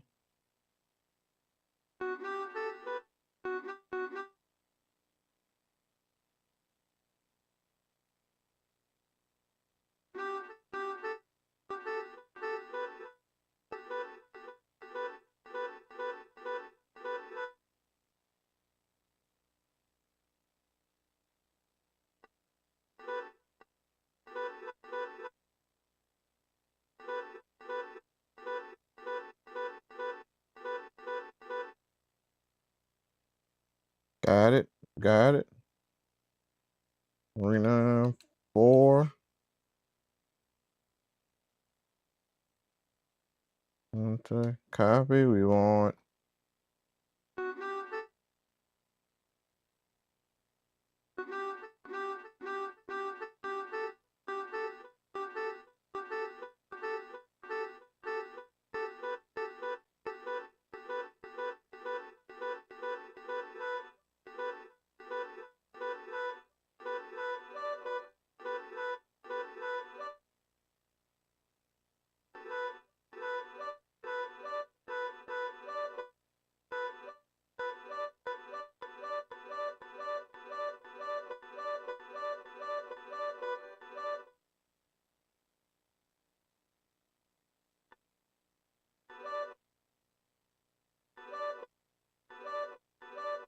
Got it.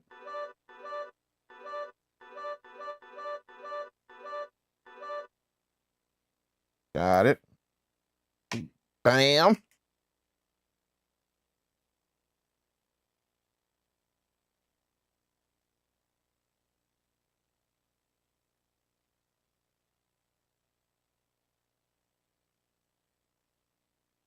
Five. Sample 5.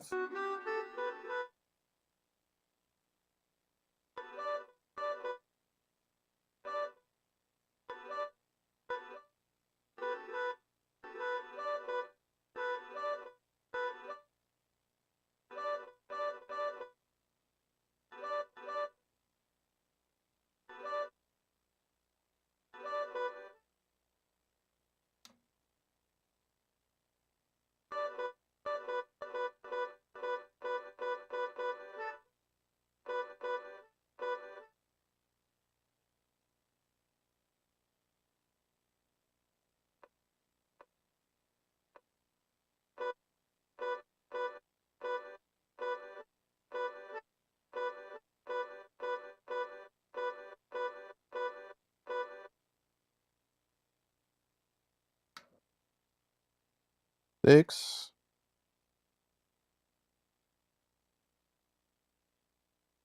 6. 6 chop coming up.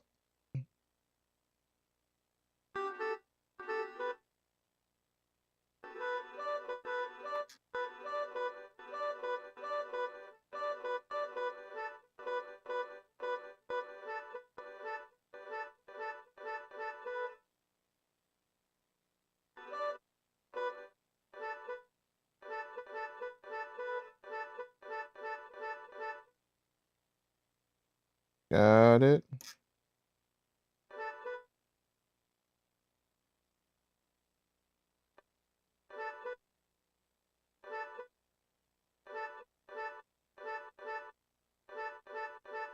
Got it. 7 chop coming up.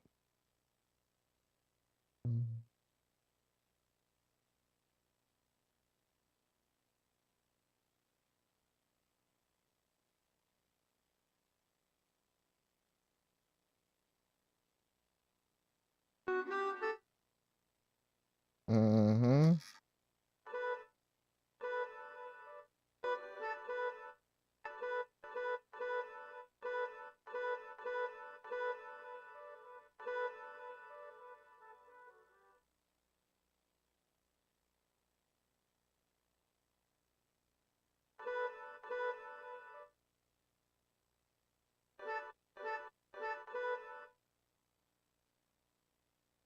At the starting point, ending point.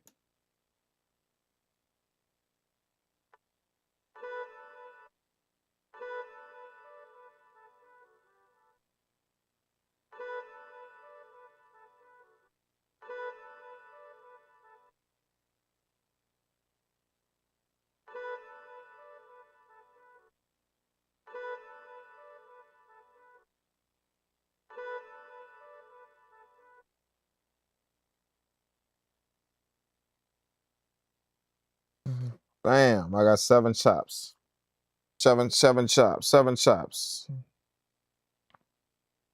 Put that in a key group.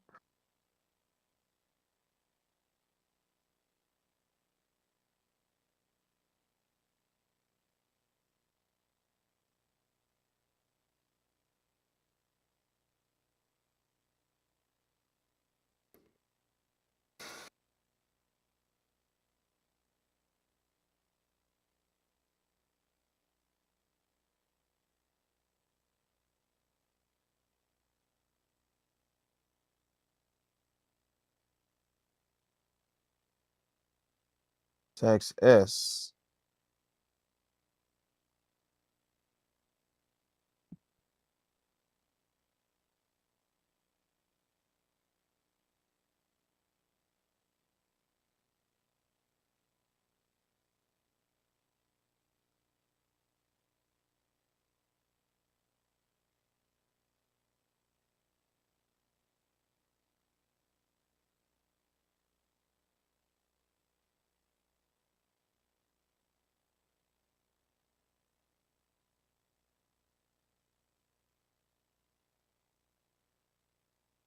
One.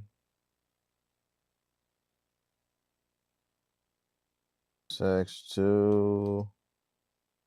Text 3. Text 4. Text 5. Key group 6, sex 6. Key group 7, sex 7.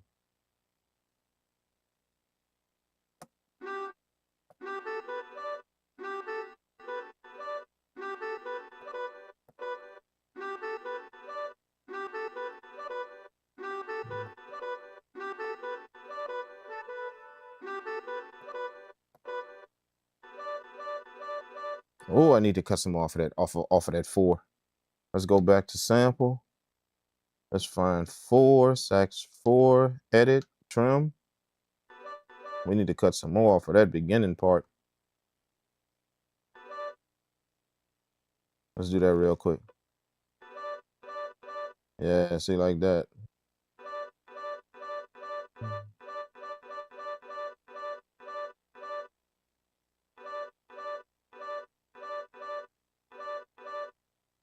Let's do cut. Cut. Yeah, now let's go back.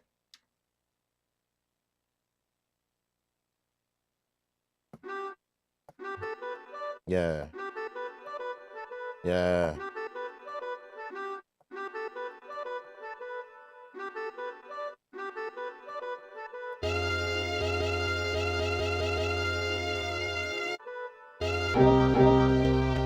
Oh, shit. We got to get rid of them. We got to get rid of all of them. On now. E group. They got some stuff on there we don't need. Sample. They got some stuff on there we don't need.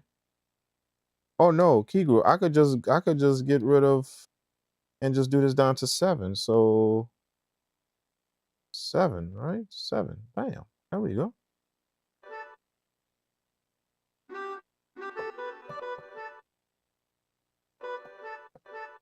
One, 2, 3, 4, 5, 6, 7. Yeah.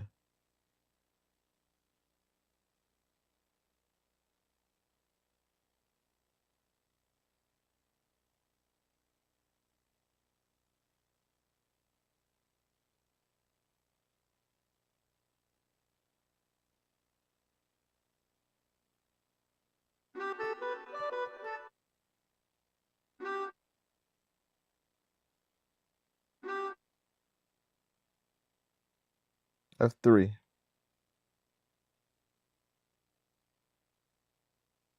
F sharp 3. F sharp 3. There it is.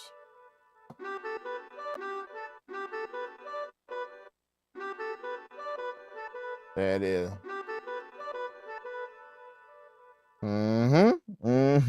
Got it. Got it. Let's go. We got it. We got it. We got it. Let's go back to multi. We're gonna take that and put that on 4. Sax S. So we got that on MIDI channel 4. So we're gonna put this on MIDI channel 4.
It's in the wrong key. It's in the wrong key. So I gotta pitch it. Mother.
Nope.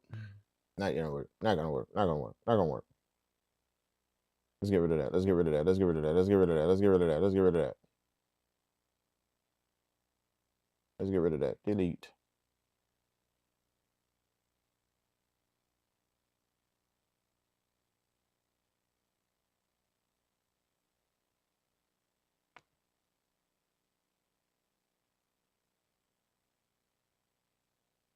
Delete track. Delete.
Something is wrong with that.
instruments and shit.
Damn, I keep missing it.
Little groove. I just had some fun. What I did is I just put a few of the Akai instruments on there.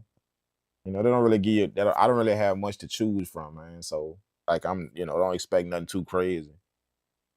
You know what I'm saying? I ain't really got shit to choose from. You know, I could chop up some other samples and put them in there. Like I could do that.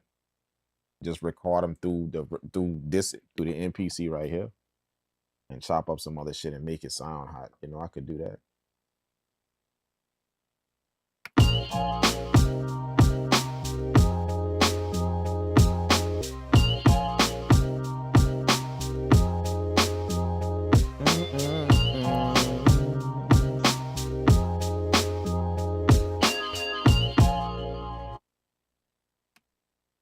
Like if I wanted to sample.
So like if I wanted to hear what was going on with it, all I gotta do is just record.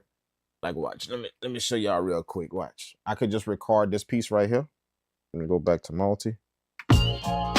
See now what I could do is I could take this piece right here.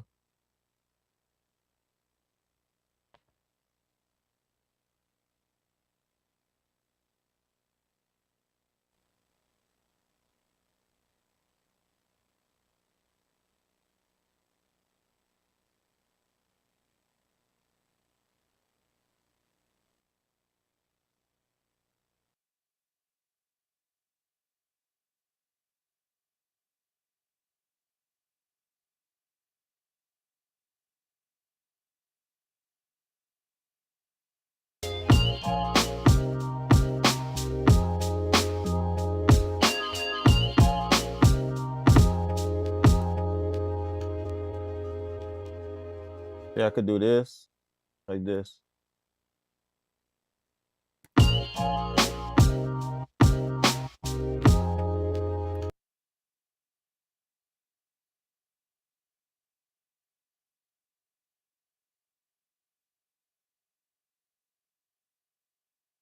What it's on again? What the track is on again?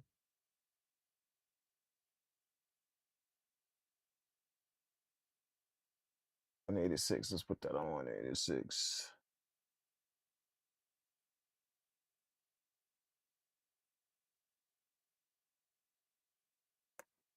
We could track that out to Ableton real quick. See if I can do it real quick.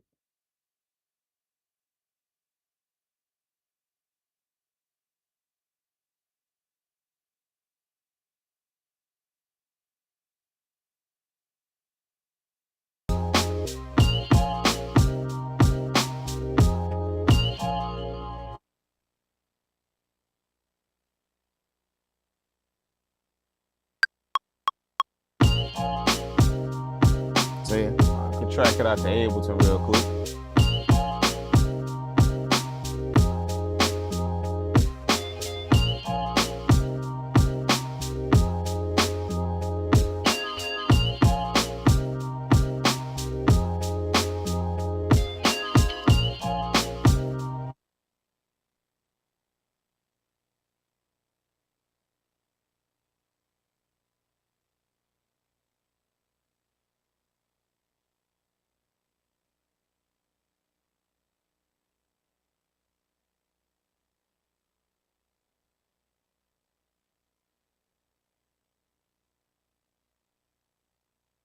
See what I'm saying?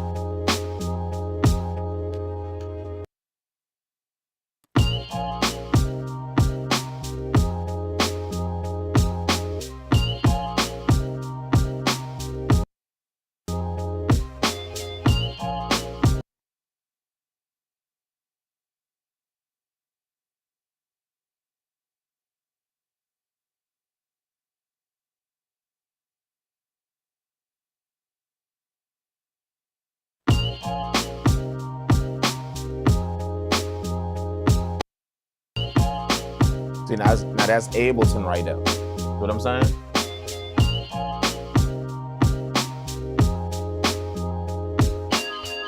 That's the beat recorded to Ableton right there. If y'all can hear it, I don't even know if y'all can hear it. You know what I'm saying? That's the beat recorded to Ableton. Playing directly out of Ableton the whole entire beat, and I could track out the sounds or whatever. You know, track out the different sounds. You know, one by one, if I wanted to. You know. So now what that affords me to do is listen to the beat. If I do this, yeah, I can listen.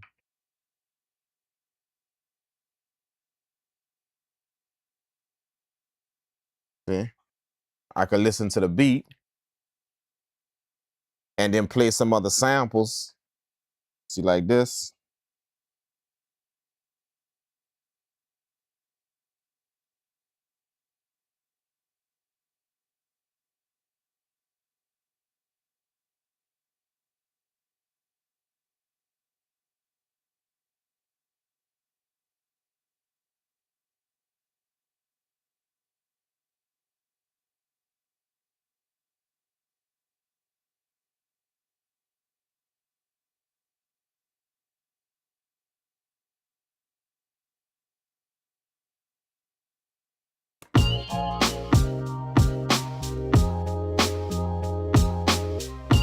See, I can do that. And then audition like some samples, you know? See?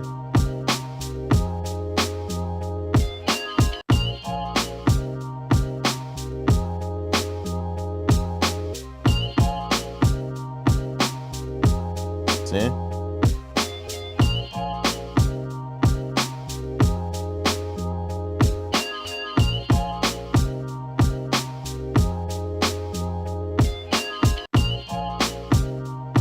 All I'm doing is just auditioning samples while it's playing in Ableton. You feel what I'm saying?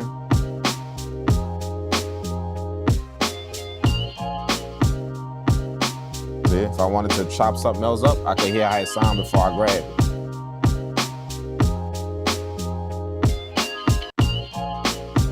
See, that would sound nice chopped up. I could get some hits from that.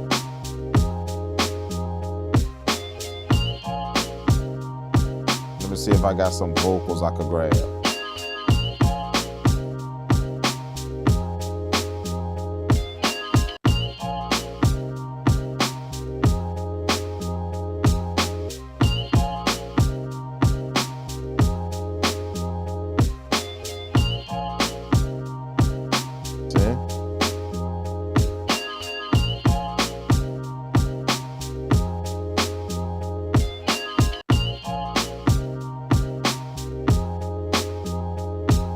See, I purposely got it.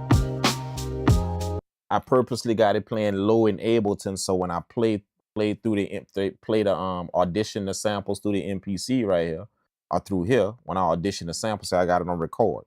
So when I audition the samples through here, I purposely got it playing low in Ableton so I can hear the samples as I'm playing it in Ableton. So as I click on the samples, it plays with the beat in Ableton, and I can kind of just tell if I want to put it on there. You see what I'm saying? So I could come up with all type of different shit to do. See? Like I could grab a vocal. Let's see if we can find a vocal. Let's play it. See if we can find a vocal real quick.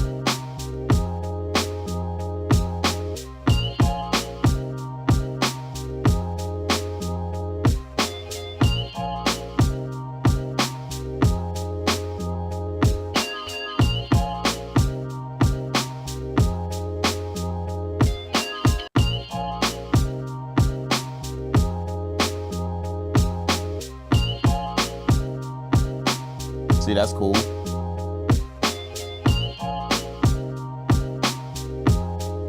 See?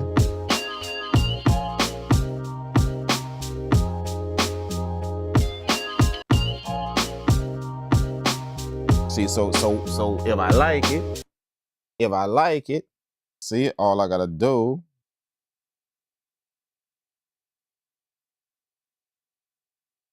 feel what I'm saying? If I like it, all I gotta do is turn up the record gain, boom, boom, boom. And then I could just record it in. Hit on, right? And now it's listening. And then I just hit record.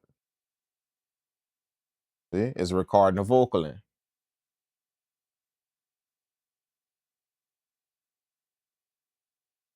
See? Now I can mute the track in Ableton. Let's mute that. Turn on the audio back. See to where I can hear it now. Put this back in monitor, direct, and I'm back working now. See what I'm saying? We back working.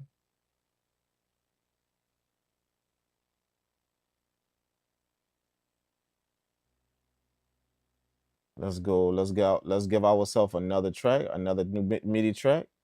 Boom. See MIDI. Bam. And then I think that's on MIDI channel 4, I believe. Or MIDI channel 5, one of the two. I think it's 4. Let's just put it on 5 just to make sure. Oh no, it has to trigger on 1. My bad. That way I could. That way, yeah. That way I could trigger the thing, and then just put it back in C. C major, chromatic, and then make sure it's on C3, and I'm triggering my sample again.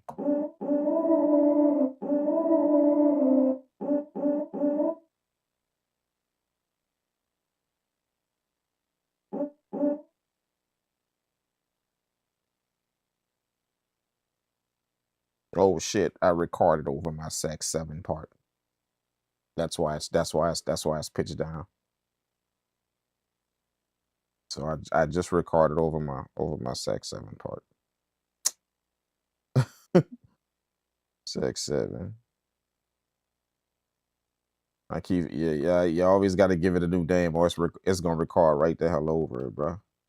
There should be something that alerts you to that, man. I always said that there should be something that alerts you to that. Like if you recording over something, it should be something that pops up that kind of lets you know, hey, you finna record over this, man. It shouldn't just let you record over a chop just that quick. And I always did. The 2002 does that. Now the 5000 has a if you recording over something, it's gonna give you a pop up menu, because like the 5000 is more digital, you know, more upgraded, more digital. MPC 5000. But on these old machines, yeah, if you record over a chart, yeah, it ain't gonna have nothing that let you know you're about to do that. Nothing ain't gonna pop up and let you know you just go record over that shit. So and the thing is, once you record over it, you are done. There is no undo. You know what I'm saying? So in order for me to get that same to put that back how it was, I gotta go find that last chop again and put that on sax 7. Put that on my sax 7. In my sax 7 key group. You know what I'm saying? Or it's not gonna like right now it's not gonna play how it's supposed to play. If I was to play the beat, it's gonna have a chop in that sax 7. That's this right here. That's this vocal right here. Because I recorded that over it. Sax 7. See what I'm saying? So that's the bad thing about it, and there's no undo, man. You know, it's an easy fix. You know, all I gotta do is just go back to sax. Go back to the sax. See that right there? And that last hit, that's it. That's all I need. You know what I'm saying? So let's do that real quick. Let me just fix it real quick.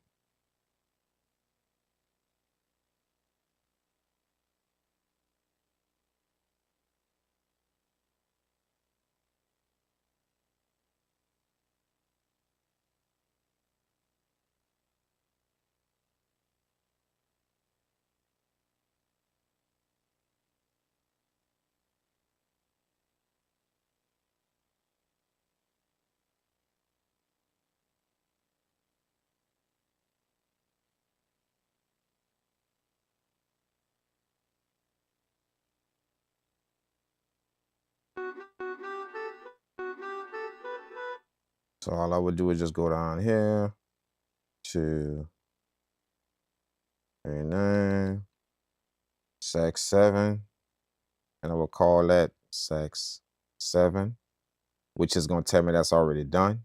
It's going to tell me that. Okay, so if I was to call it sax 7, it's going to say that name already exists. So if I hit enter, it's going to ask me if I want to rename it or if I want to copy it. I could copy it. See? I'm going to copy it. And it's going to ask me overwrite existing sample. It's asking me if I want to overwrite that existing sample on that what I just recorded. That vocal over sax 7. See what I'm saying? It's going to ask me that. So all I got to do is just hit go. Boom. It just did it. See? So now my sax 7 sample is this now. That full sax, the full sax. Now all I got to do is just go to trim. See what I'm saying? Trim and go get that last hit. That sax 7. Remember when I say a number, that means a chop. 1 is chop 1, chop 2. So that's sax 7th chop. Sax 7. See? So I know what chop that is. That's all the way over here. I just overwrote the vocal I just recorded and put that whole sax sample on it. Now I just go trim it to the chop I want. See, is that last chop right there? See? See? Remember, that's our last sample. So the last chop in the beat. See? So all I gotta do is just go to the boom, go to the ending point. Easy fix. Easy fix, you know. See?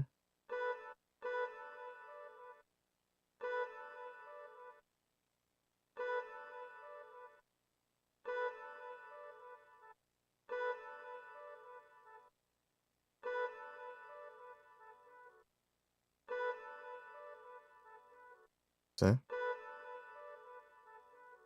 There it is. And then hit cut. Cut. Now it's back. It's back to normal. See? If I go back and play it, go back to multi, play the beat. Okay, let's find it. This is my sax. This is my sax right here.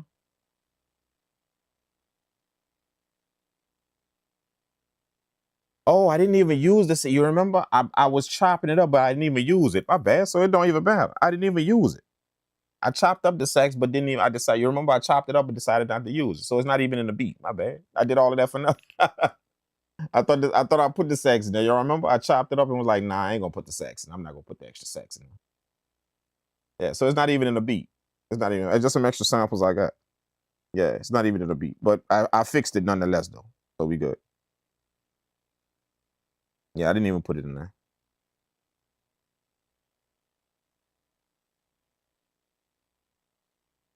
Yeah, we didn't even do it.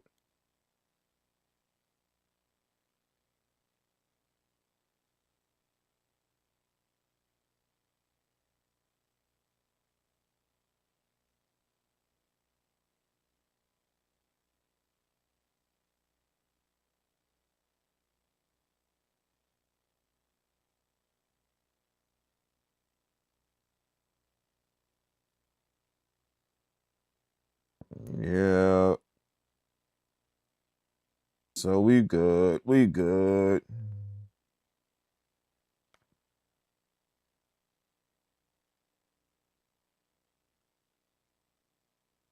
But now that I did that, now that I fixed it back, now all I got to do is just go back and record it over again. Record the vocal back in, which that's not hard to do. I still got it plugged up. Let's do that real quick. Let's record the vocal back in. Let's go to sampler right there. What vocal was it? Oh, we gotta go to sample, record. Is that it? That was it right there. Huh?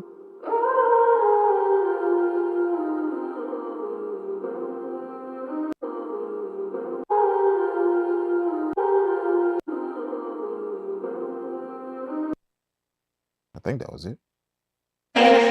Falling letters. Yeah, that was it.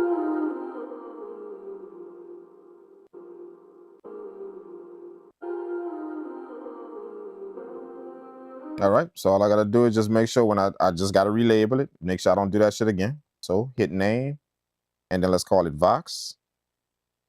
VOX.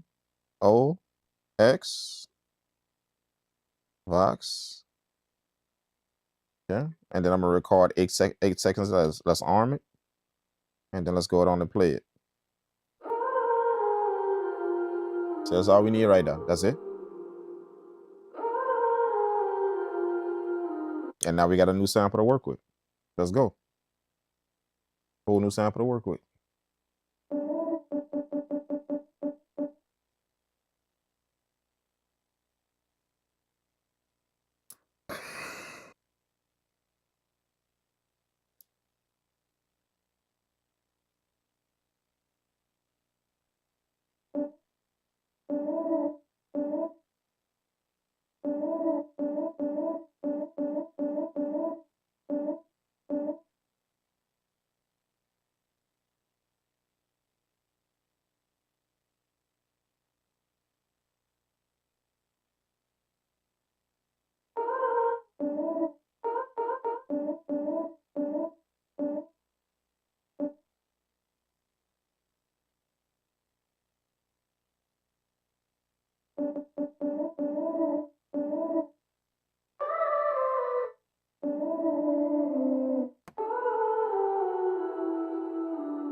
don't know why I recorded that to G3, but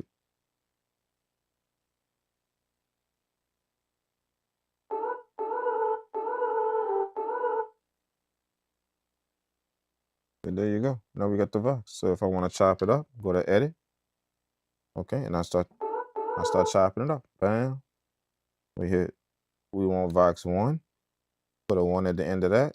Relabel it Vox 1. Copy. We copy in the vocal. Go to trim, and then we can chop it. Let's chop up a little bit of that. We're gonna put the vocal in there.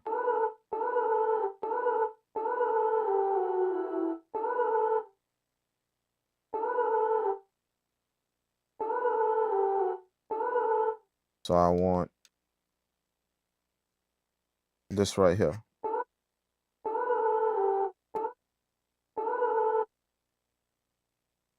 Right when it switch.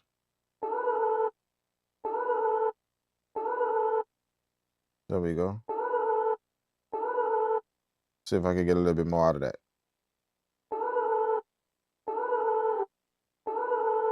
Up, a little bit, cut it off.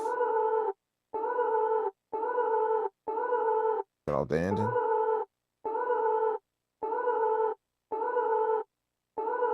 Down.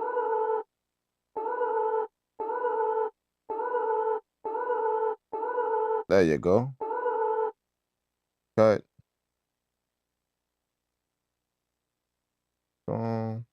Cut. We got vocal 1. All right. Then go back. Rename. Vox.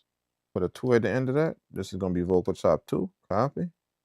Go back to trim. I'm going to get that high part.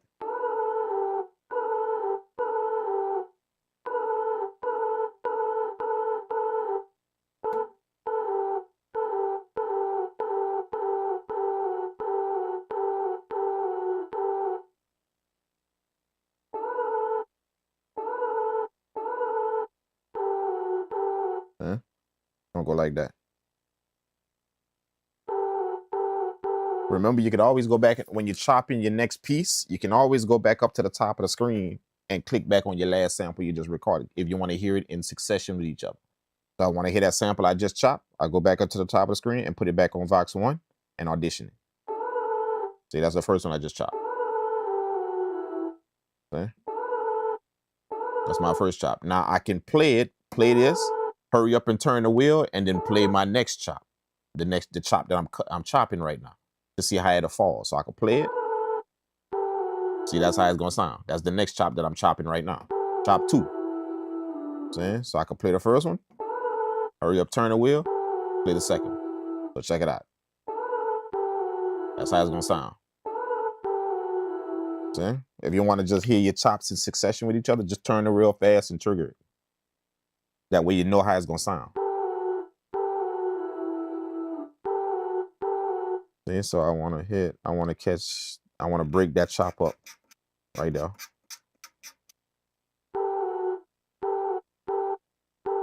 I need that in 2 pieces.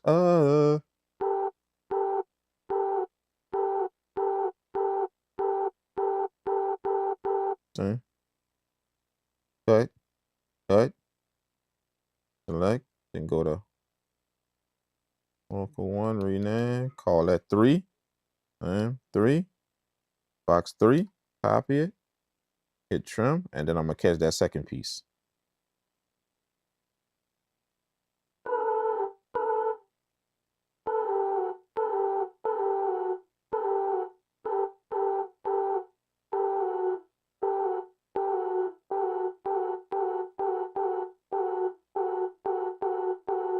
It's gonna go like this. See?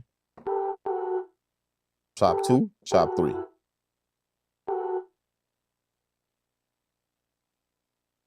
See, so you can always audition what you did before. That's nice that they allow you to preview the last chop you did.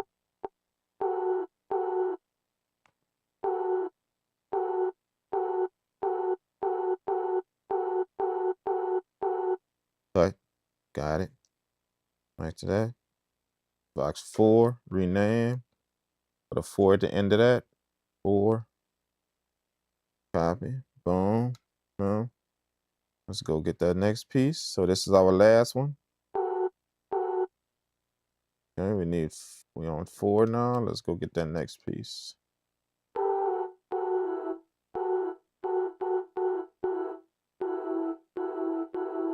Right there.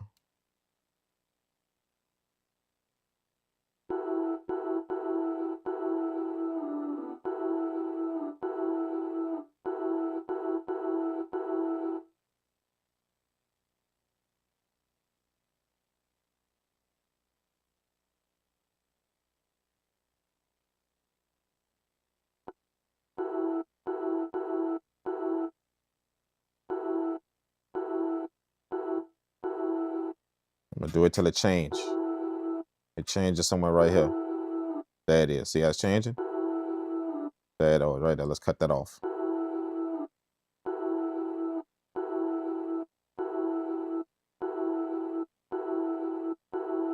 There it is. Cut. Cut. Boom. Select. Okay, we need Vox rename. We need to put a 5 at the end of that. Vox 5. Bam. Copy. Let's see where we at. What I did. All right. Got it. Got what I need. Yeah, that's literally it right there.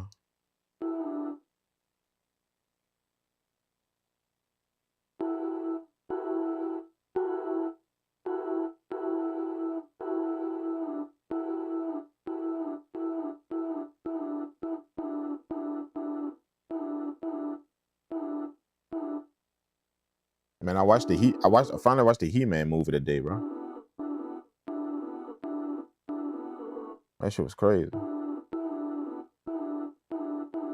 Anybody watch that yet? The He-Man movie? I watched that shit today, dog. Like that's my childhood right there. So you know I'ma catch it. You know I'ma watch it. That's my childhood right there. Like I'm gonna be honest with you. You don't know how to make boom bap beats unless you know He-Man. I ain't gonna hold you on that one. I'm gonna say it like a man. I'm gonna say it with my chest. You don't really know how to make boom bap beats if you don't know about He-Man. You don't really know. I'm gonna say that like a man proud. You don't even know how to make boom bap beats if you don't know about He-Man, bro. And G.I. Joe, you can't make boom bap beats if you don't know about that. If you don't know what Reading Rainbow is, if you don't know what Reading Rainbow is, you can't make boom bap beats, bro. You can't. You can't. You're not old enough. You can't make boom bap beats. You feel what I'm saying? Who remember Reading Rainbow? Who remember Reading Rainbow? You feel what I'm saying? Who really remember Reading Rainbow, bro?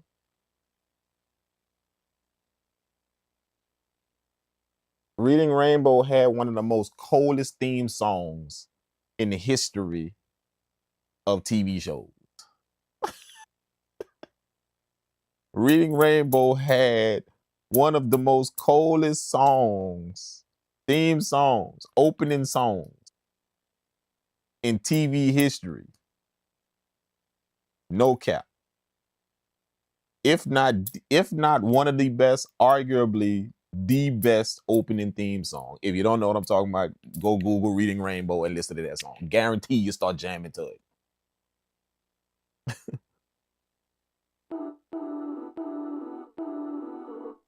Guarantee. As soon as you start, you're gonna be like, oh shit, this got a little bop to it.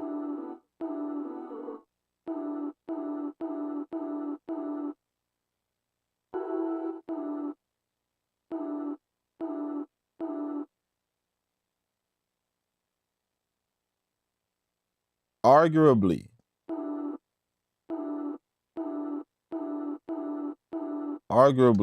the tightest theme song ever made in TV history.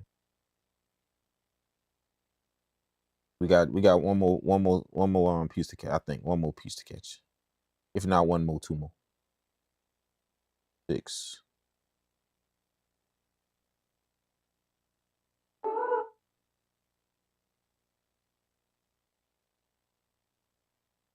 Yeah.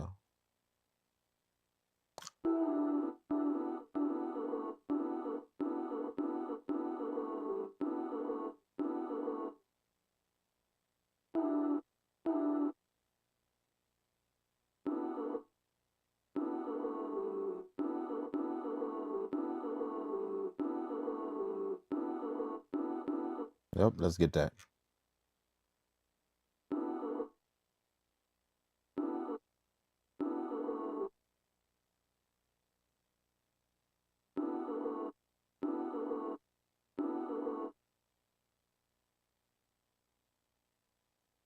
Yeah. Yeah. And then one more we got. One more we got. And then we should be good with the vocal. We should have a vocal to put on that thing. Could you imagine? This is how people was working, bro. Can you imagine? This is how people was working, bro. Can you imagine it? This is how people was working. To chop up them songs, to get them records we know, to get them records we love and be listening to. This is what they was doing. You were just listening to them, but can you imagine what was actually going on in the studio to get them records chopped up? And damn, you gotta respect it, man. Now years and years later, we vibing on them tracks, man. Gotta respect it, bro. That somebody took the time out to do all of this. They was passionate about their craft, sat down with this.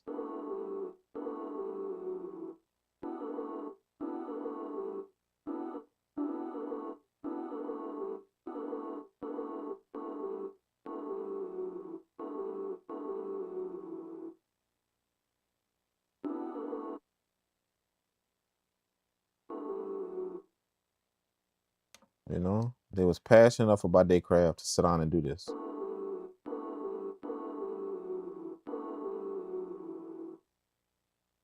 know what I'm saying? Crazy, man. And gave us hits. You know what I'm saying?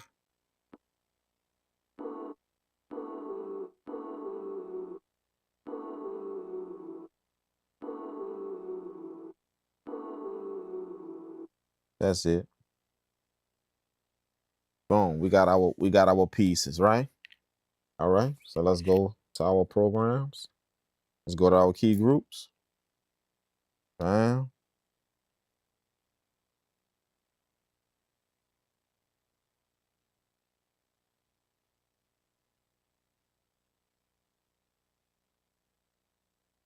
I'm gonna copy this.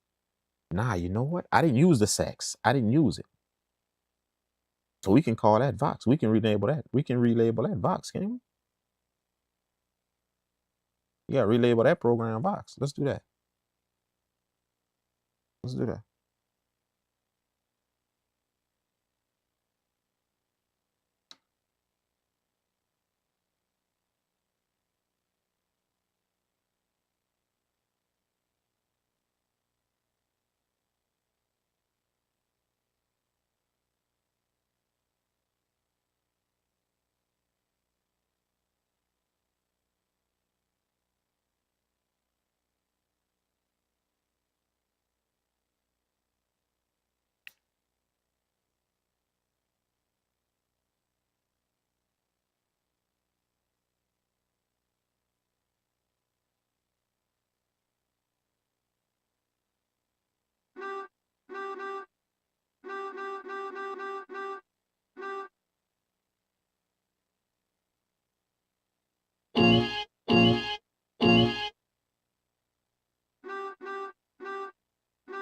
Yep. So let's rename that. Let's rename that Vox. VOX.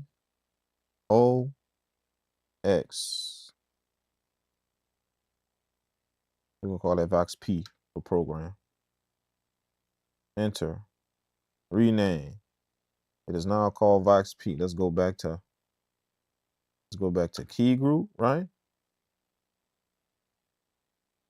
It's now Vox P. There it is. So I could use it now. I'm gonna use it and just put them chops in its place. I already got it built. I already got the program built. And it's 7. It's 7 chops. So let's just put the samples in there now. Take the sax samples out and put the vocal samples in its place. Let's do that.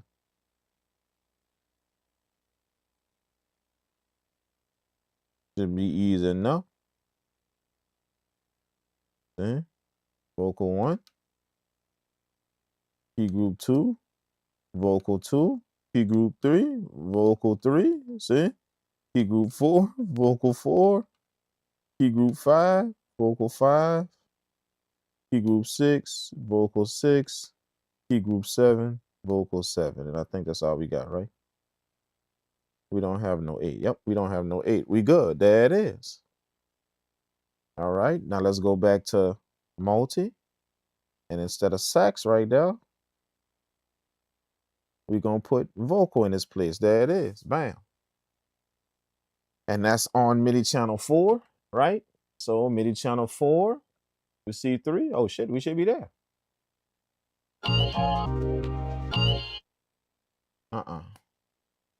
No, MIDI channel 4. That's MIDI channel 1. 4 right there. There's our vocal.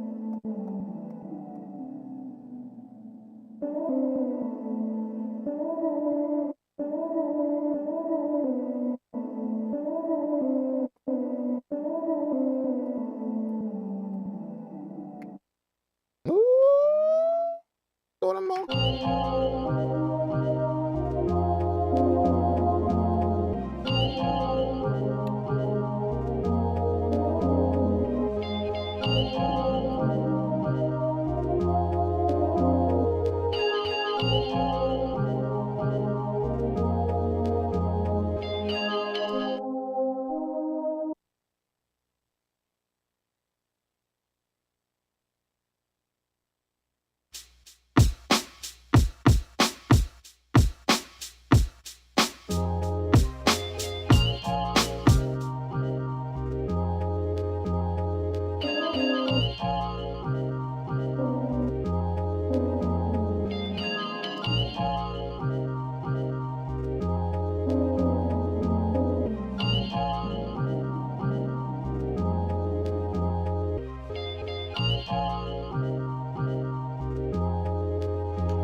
Ooh, I'm gonna just use that chop. I like that chop. I'm gonna just use that chop right now.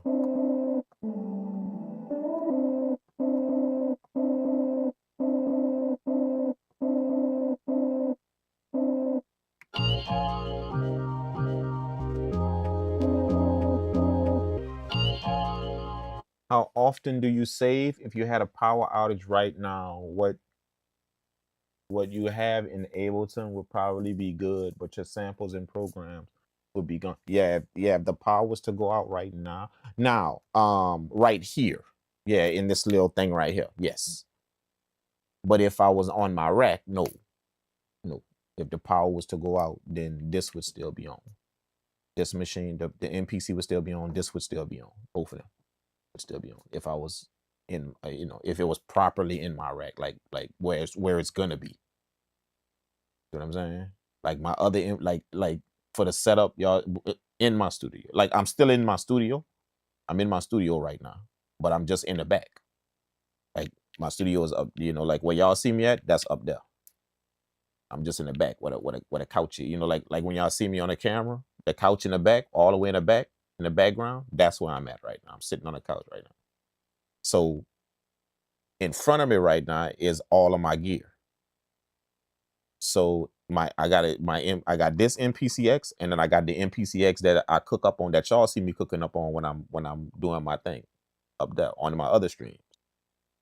So that MPCX, if I put that in standalone, that's always gonna stay on, because it goes to the and there's a backup power supply. You know what I'm saying? So that's always running. So that's gonna always be there, and it's just for recording. You know, recording. You don't want to like for that specific example. If you got clients that's paying money, you don't ever want to be in the middle of a session and lose a bunch of stuff just simply because the power goes. So you get some type of backup power. You make sure you do that. Some type of power that's always running. That way, if the main power is cut, instantly that kicks in. It doesn't even kick in. It's always running. But they got certain devices that don't shut off. They don't. They'll never shut off until you actually turn them off. Put it to like that. So if right here where I'm at right now, if the power was to shut off, yeah, all this would be gone, everything. But over there, with that MPCX up there, and if this S3000xl was up there with it, both of them wouldn't shut off. The power would go off, the lights would go, but them two wouldn't shut, them two machines. And my conditioner wouldn't go off. My mixer wouldn't go off. Any mics that's hooked up to that wouldn't turn off.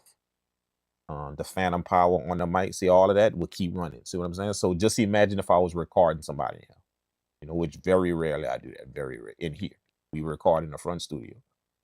But let's just say I was doing all that or whatever. Certain key pieces of machinery won't turn off. See what I'm saying? That's the way this studio is set up. Certain pieces of key equipment wouldn't turn off in the middle of stuff. Something else would. Like even my desk. The screen wouldn't turn off. The screen wouldn't turn off. The computer would turn off, but the screen, my screens, all four of my screens wouldn't turn off, or three of them would turn. One would. Three of them wouldn't turn off, or maybe it's two. Two or three of them wouldn't turn off. Yeah, those is hooked up today. Two or three of them. I got four screens that I'm looking at. I think two out of the three wouldn't turn off. So yeah, that's how that kind of works. Just make, you know, that's a good question though. That's a good question, because right now, yeah, if any of this turned off, right, if any power went off right now, I don't have no backup to this, no nothing. If any of this power went off right now, all this would be on, everything. Which, you know, I'm not really like this. I'm not really making beats for nothing right now. You know what I'm saying? I'm not really, you know, making this ain't for nothing that I'm doing right now. You know. So if I lost it right now, it's not like I'd be like, oh man, I lost it. You know, I'd probably make another one. You know, but like if I'm working on some shit, like, you know, like when y'all see me working in the studio on my other stream, you know, my other live, all that, and I'm actually in the studio, yeah, definitely, I want all that to be saved. But right now, we just kind of chopping it up on this thing right here, seeing what we could do with it, you know, nothing crucial.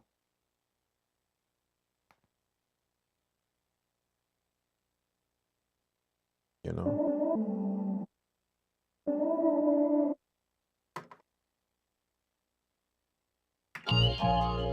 But very good question though. Maybe that might help some of you guys out, right? Always have like a backup. I forgot what it's called. It's not a backup power supply, because a backup power supply kicks in after. It's something specific that it's called. I just don't know what it is. You know, I'm not the one hooked that up. But like if you got a backup power source, like a generator or something, you still gonna lose your stuff if it's hooked up, because your power gotta shut off, and then the backup generator gonna kick on. If you got one in your studio, in your building, or whatever, that gonna kick. So it's still gonna shut off. You're just gonna turn back on. Everything gonna turn back on. So you still gonna lose your stuff if you didn't say it, and you just all your machines gonna turn off, all that. But there's something I don't know what it's called. What we have, it's not called a backup. power supply. It's something else, and it stays run. It's part of the power supply, an external power supply that stays running. And the reason why it stays running is because it's attached to it's like a sensor. As long as the main power is on, it does nothing. As long as the main power is on. See, all it does is just join with the main power. It's like it's one source. See what I'm saying? But the second the main power shut off, this was gonna, like, let's say it's two sources joined together like that. The main power source, like the main power, whatever in this building, and then that power source, they join together. Long as the main source is running, they join together as one. Soon as that main one stop or fall off, see this one keep going. See, that's how it works. So it's not called a backup. I can't remember the specific name, but it's called something else. Something else. That's what we had. You know what I'm saying? A backup generator does this. This is off. The backup generator is off. See, so your main power, boom. So when that shut off, everything shut off, and then your backup generator kick in. You see what I'm saying? Your backup supply. That's how that works. So you're still gonna lose your shit. But what we have in here is both power sources. One running, the other one running. Long as the main one is running, it's joined to it. It's like it's one. And then if the main one ever stop, boom, that one keep going. See? Nothing don't shut off. It just take over and it keep going. You know what I'm saying? So it's like a continuous power source that keep running.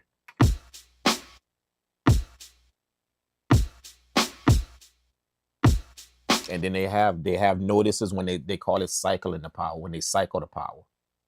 So they have notices like it's almost, you know how have you in an apartment building or something somewhere, the landlord will let you know that your water gonna be off, you know, for like, you know, because they fixing something, so they'll put a notice out that says your water gonna be off from this time to this time while they doing whatever. If you're in like an apartment building or something like that. So that's what happens with that power supply. They'll send us a notice to where they're gonna cycle the power. So that means the power gonna be off for like, you know, from like 2 to 4 p.m. on this particular date. And whatever they do is like with that constant power supply, they gotta do something to it to let it keep running. So they gotta stop it, cycle it, do whatever, I don't know, whatever that shit is.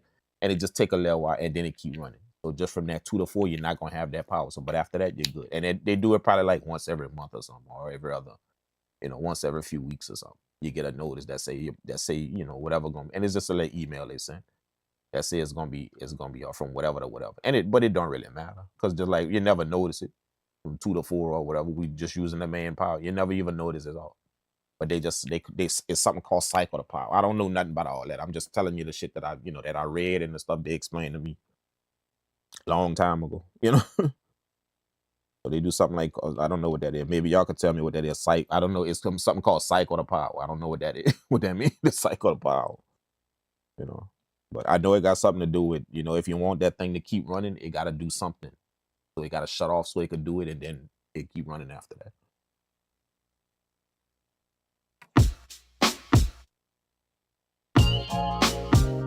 But to answer your question, this right here, if this was to shut off right here, yeah, I'm done. Yeah, all of it is gone. Everything.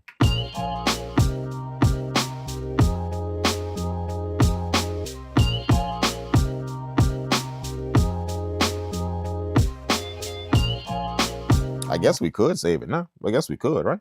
We could. Let's hit the save. Bam. We're going to save it right here first. Let's go to empty, inactive volume. Boom. Entire volume. Hit go.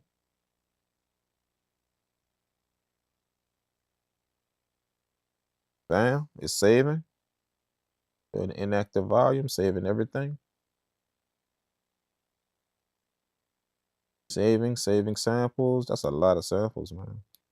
The thing about my sample, like the way I work, if y'all notice how I chop up everything and how I do it, you know, I don't really worry about running out of RAM or running out of memory to sample something. The reason why is because I'm taking small little pieces. Like if I was doing them key groups, you know, if I was doing my chops from one sample, like I record like 25 seconds. And then there's a way that you remember I told you there's 2 ways you could chop stuff in here. 2 ways you could trigger stuff.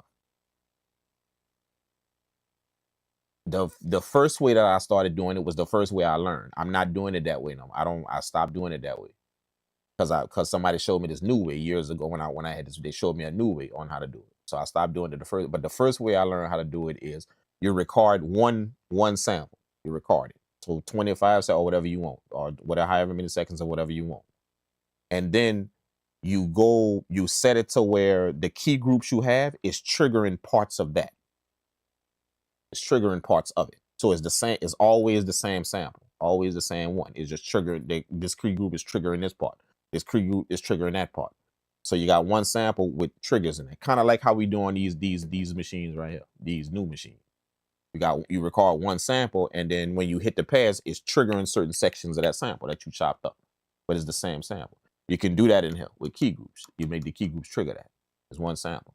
The way I do it now, because it's way cleaner, way smoother, it just requires you to commit to something. See, with them key groups, you can go change the starting and ending points. Same thing you can do in here. Like if you want a little bit more of a chop, you just go back to sample, edit, move the bar over a little bit, and you can lengthen out that chop on that particular pad. You can always, same thing you can do in here if you do it that first way. You know, but the way I do it, I commit to chops.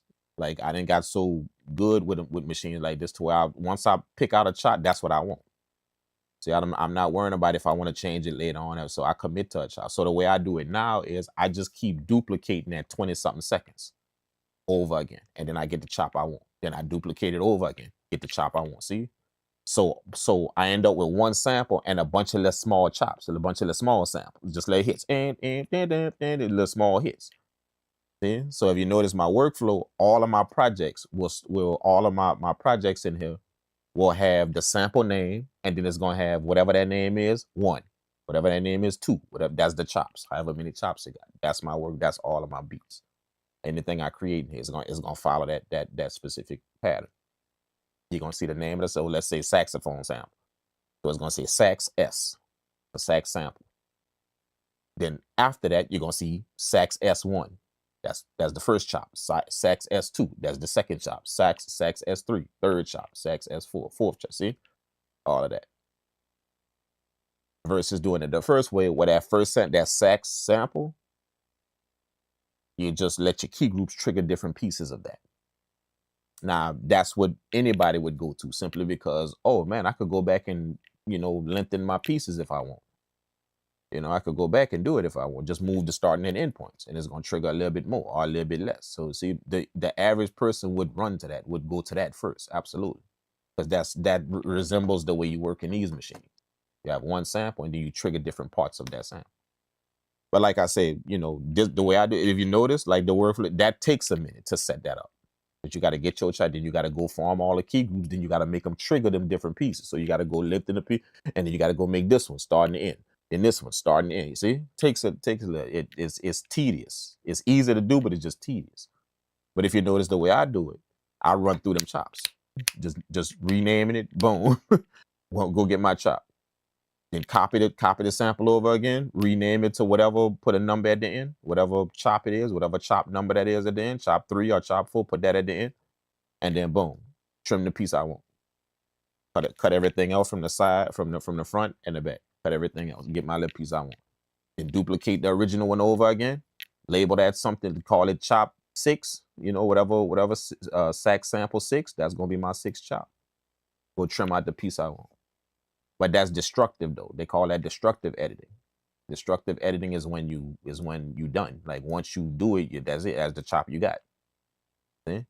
But the beautiful part is, if y'all notice, I could go get another chop if I want. I can. See, because I always got that original sample to pull from. See? So let's say I'll be like, nah, man, I want a little bit more chop 8.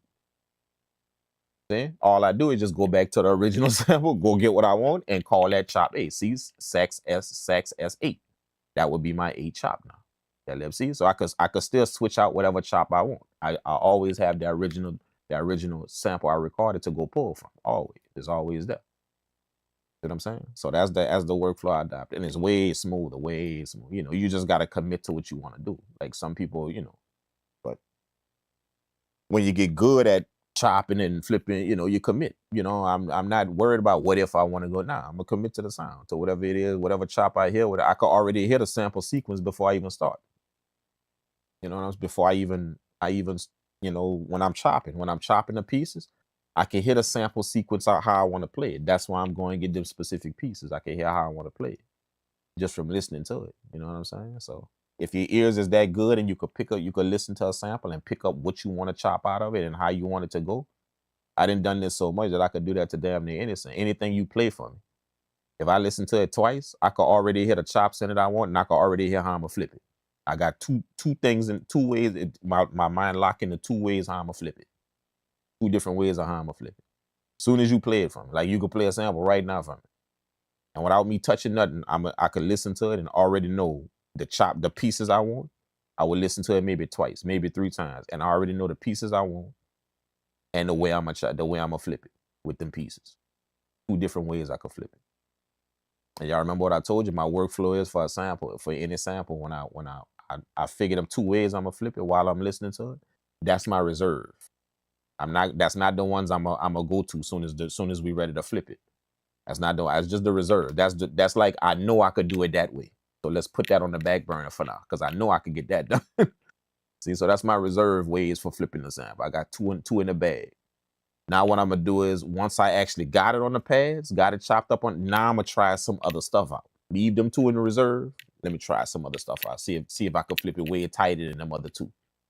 Sometimes I hit on it, but if I don't, I just go grab one of them 2 ways and flip it. See? That's how I kind of work with it. Saying, again, that's not my work. That's a workflow somebody else taught a long time ago, like long time ago.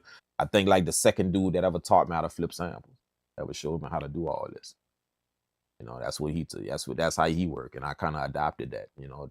That kind of deal. He would say, yeah, when I'm listening to something, when I'm listening to a record, it's like I pick one way. He would do it with one. He said, I got one way that I know I could flip it. I know I could flip it like that if I want. But then once it's all chopped and everything is good to go and I could play it on the pads, I could play it out. I'm gonna put that one on the back burner and see if I could do it better. If I can't come up with something better, or, it don't really fit, or I can't really hit on nothing, then I'm gonna go grab my reserve and flip it that way. I just do it with 2 now instead of 1. I got 2 reserves instead of just 1. So he showed me that. And all that done, I understood what it did. Like the way I was chopped before he told me that, the way I was chopping before, I understood what it did. That's why I started doing it more and more. What it does is you're giving yourself a chance to top yourself. If you notice how it go, you're giving yourself a chance to top yourself. So once you hear it and I could flip it this way, you could. Put that on, don't flip it put that on reserve. You could do that. Real easy, boom, boom, you can flip it like that. Put that on reserve. Let me see if I could top myself. Let me see if I could top that. You know what I'm saying? So it's almost like you're pushing yourself every time you sample. You're pushing yourself to do something else. I got this on reserve and I know I could do it. Let me see if I could top it. Let me see if I could top that. Sometimes you can, sometimes you can't. It just depends on what you chopped and what you flipping. You know what I'm saying? So that's why I adopted it. It makes sense, every time you say. Now just imagine if you did that for hundreds of samples. You tried to top yourself every time. Yeah, you're gonna be a guy at sampling, dog. That's kind of why I can say like so far since I've been, even not with just this, with anything y'all saw me sample, anything.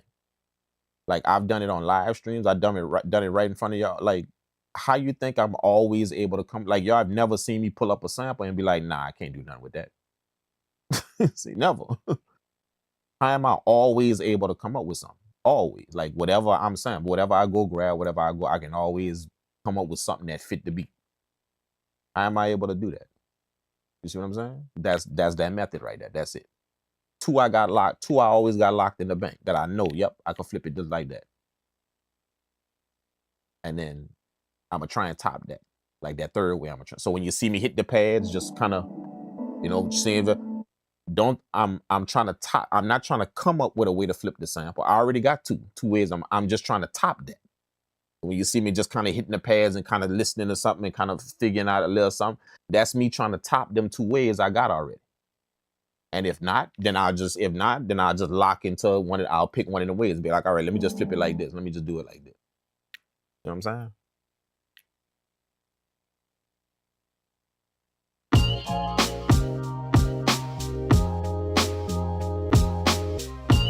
Uninterruptible power supply. Damn, you found the name of that. Damn, you actually found the name of it, dog. That is it. That is it. Holy shit, that is it. Yup. That's it. That's why I wouldn't go remember that. I wasn't gonna remember that name. But that's it. That's it. Yup. What is it called? Uninterruptible power supply. Got it. Got it. I ain't gonna remember it though, but thanks for that. I appreciate that. I wasn't gonna get that, man. Uninterruptible power supply. It's uninterrupted. Yup. That's it. And is that what it does? Is that what it does? That's what it does, right? Did I explain it right? That's what it does. Like it joins with your, long as your power supply, your main power supply is on. If I'm explaining it right, long as your main is not, it's two different ones, but it's only two different ones when your main power supply is shut off. Then it's different. But as long as your main power supply is on, is the same power, is the same thing. It's like it's joined. So however they connected is joined. You know what I'm saying? So you got this running like this as one power supply. Let's say the main one shut off. Boom. This one keep going. See? If this one shut off, this one keep going.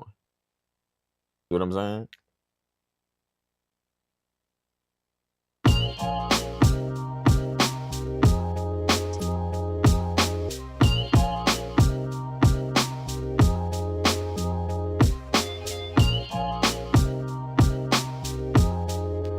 Yeah. Oh, did I save it? Yeah, I saved it. I saved it. Now I gotta rename. It's saved as volume 8. So now I gotta rename it to something I'm gonna remember. So let's just call it.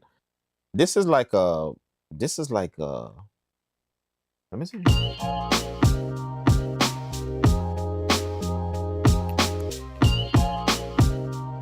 Let's call it soul sax. Soul saxophone. Soul sax. Soul sax, and we're gonna put a date on it. We're gonna put the 17th on it. Soul sax 617. So let's go here.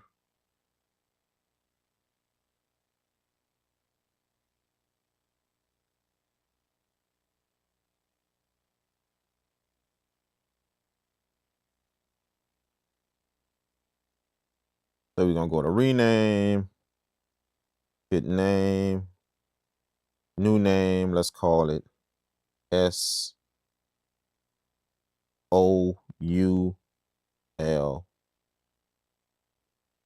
soul sax. SAX.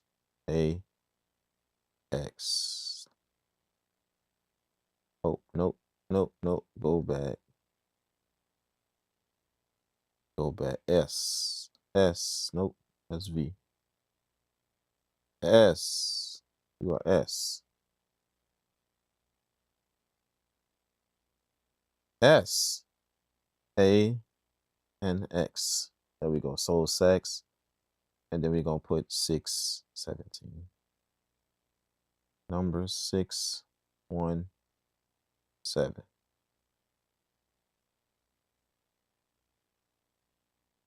Call it that. Enter.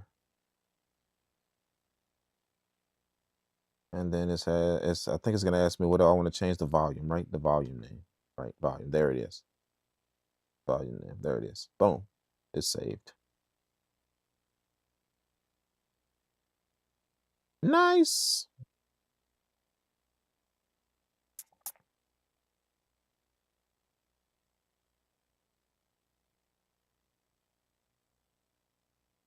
Okay, now I gotta save it here, right?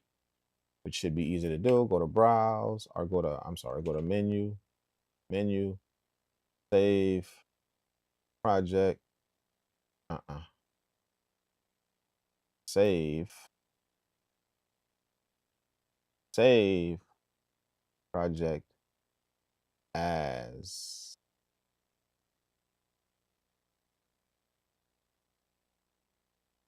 Oh shit, I forgot. I called it something already. I just deleted my template. Motherfucker, I just deleted my startup template. I just did that. I just did that.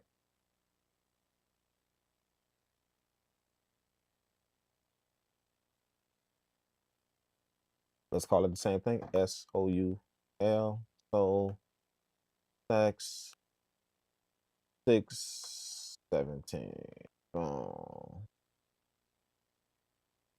And then let's make sure we are in the folder we want. Save project as. We need to be in the folder we want, which is right here. S3000 projects.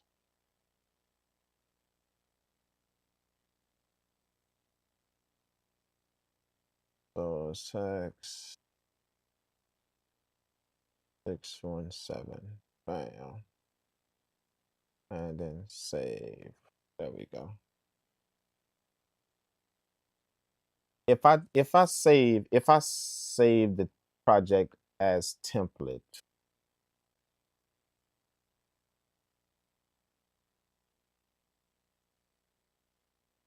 I'm gonna have to make another template. I'm gonna have to do it because I think I just saved over my template. I just did. I saved over it just now.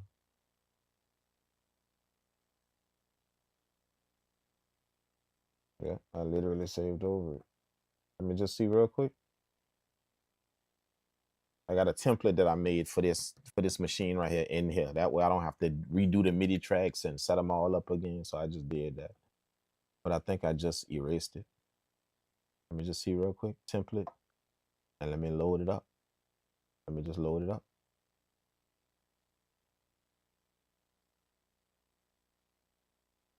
All right, so new project. I'm gonna just load it up and see if it saved over my template. They got that little check mark that you put on it where it says save as template. Whenever you save it, it has a check mark that you say you can save it as a template. So I don't know if that does something to where even if you were to save over, they're still gonna have it there. I don't know, but we finna see. Menu. Project. Nope. How you do it again? You go to browse, I believe, right? Yeah, browse. Places. Look in my hard drive right there. Let's go to templates. Hopefully it didn't. It didn't. Let's see. Let's see. Load. Let's see. Yup. Yeah. Yeah. It got. Oh no. Wait a minute.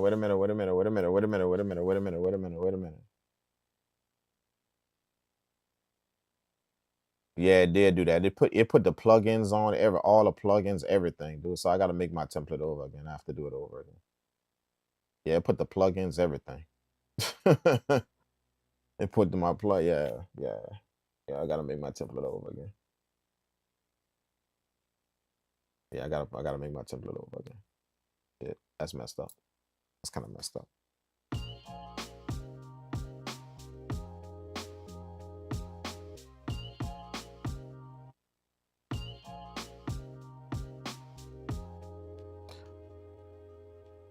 Right.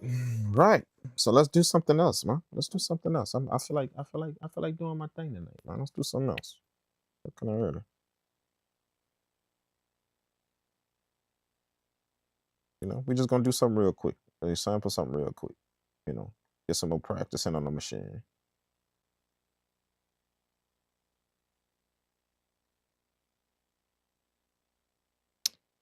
So we gotta go to clear. We gotta delete these programs.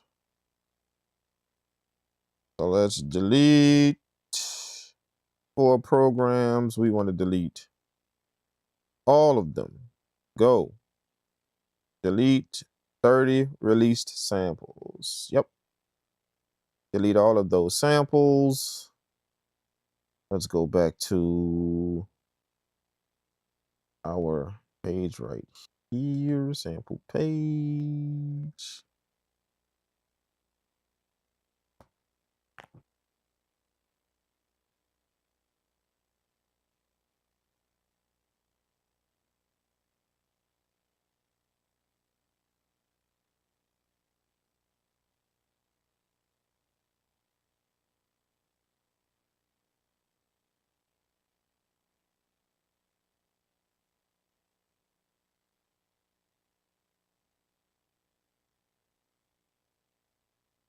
I don't know if I don't know if I'm loading projects the right way, or if I don't know if I'm actually starting new projects the right way. I'm gonna have to check that again. I can't remember. I know it's something about going to the global tab and wiping it or something, or I mean, or you gotta go to the.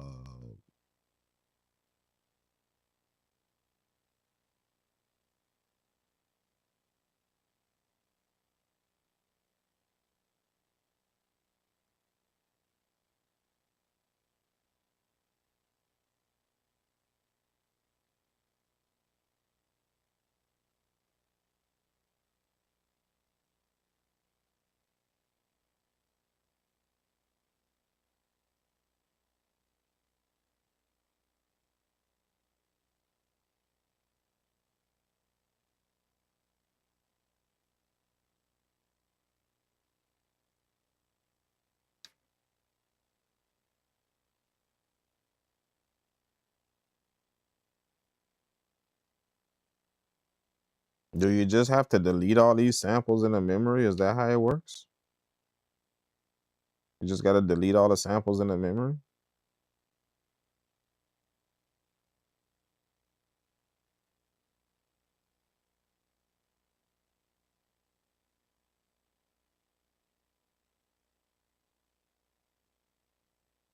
How do you clear the memory again? You just got, I guess you just delete all the samples in the memory, right?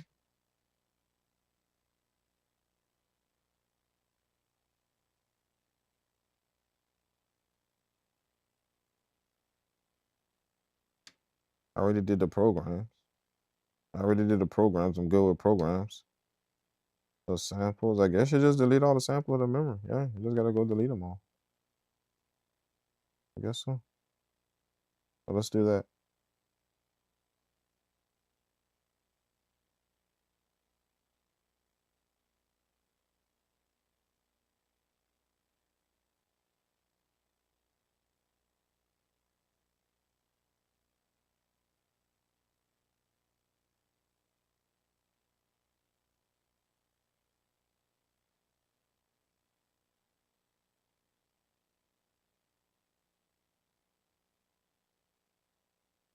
Let's see what more is. Nope.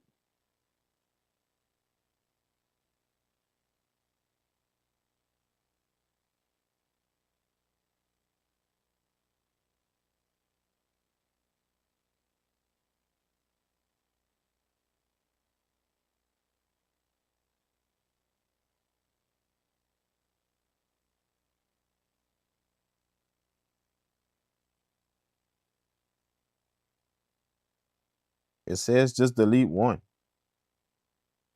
It says delete one. So you just delete one at a time? I guess so. I guess you just delete one at a time. Yes. All the samples in the memory, which is not many, but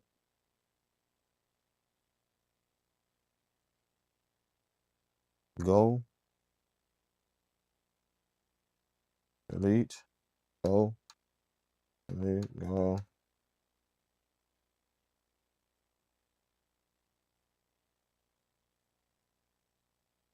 Boom. Bam. Yeah. That's what I do. That's what I do. You see, you just power cycle them. That's what I do. And I just didn't think that was the right way. Like it don't seem like that's the right way. That's what I meant when I said I don't know if I'm loading if I'm loading new projects the correct way, because that's exactly what I had to turn off the machine and turn it back on. You know.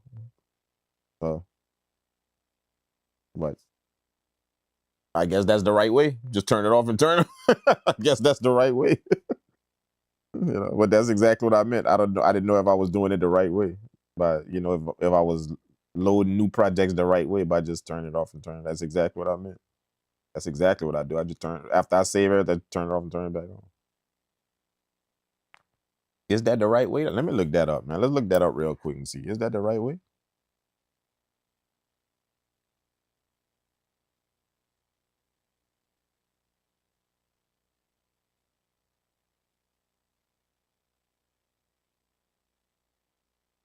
Let's just look it up real quick and see what's up. Just for shits and gigs. We're gonna look it up real quick, see what's up.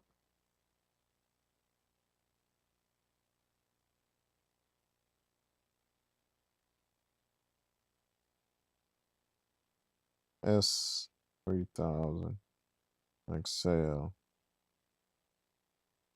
Starting a new project and hearing the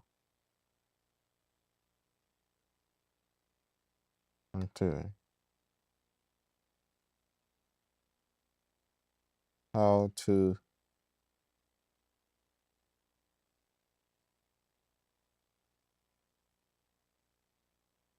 start a new project.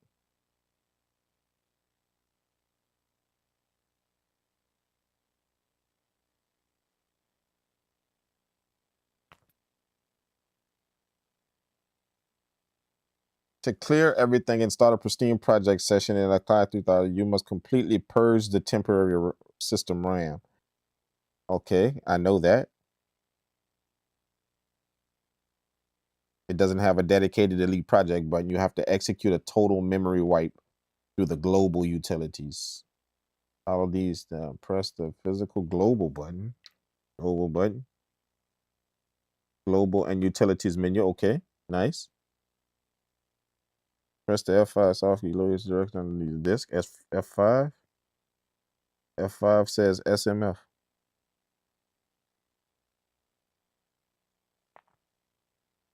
That don't say disk.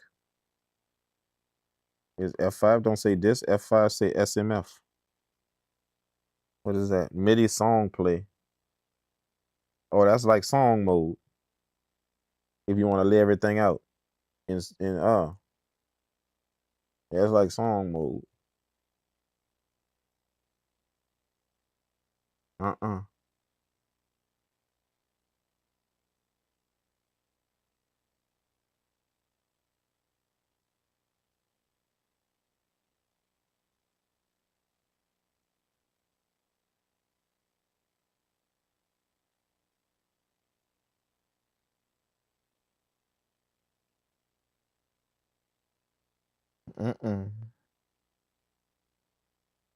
Talk you live on your screen to enter just mirror you said clear.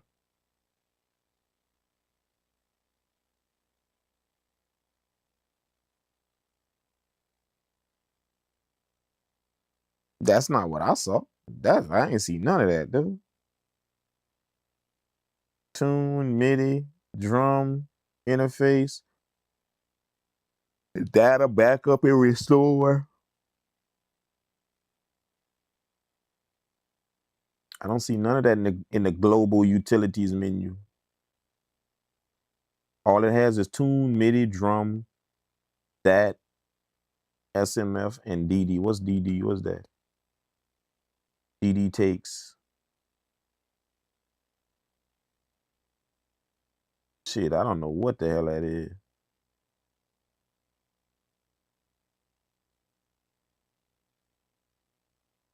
Mm-mm.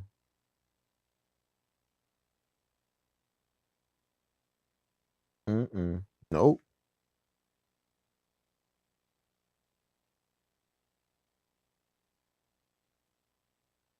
I don't think global is where you do that, man. I think it's giving me another machine. Did I type in the right machine? S3000xl. Yeah.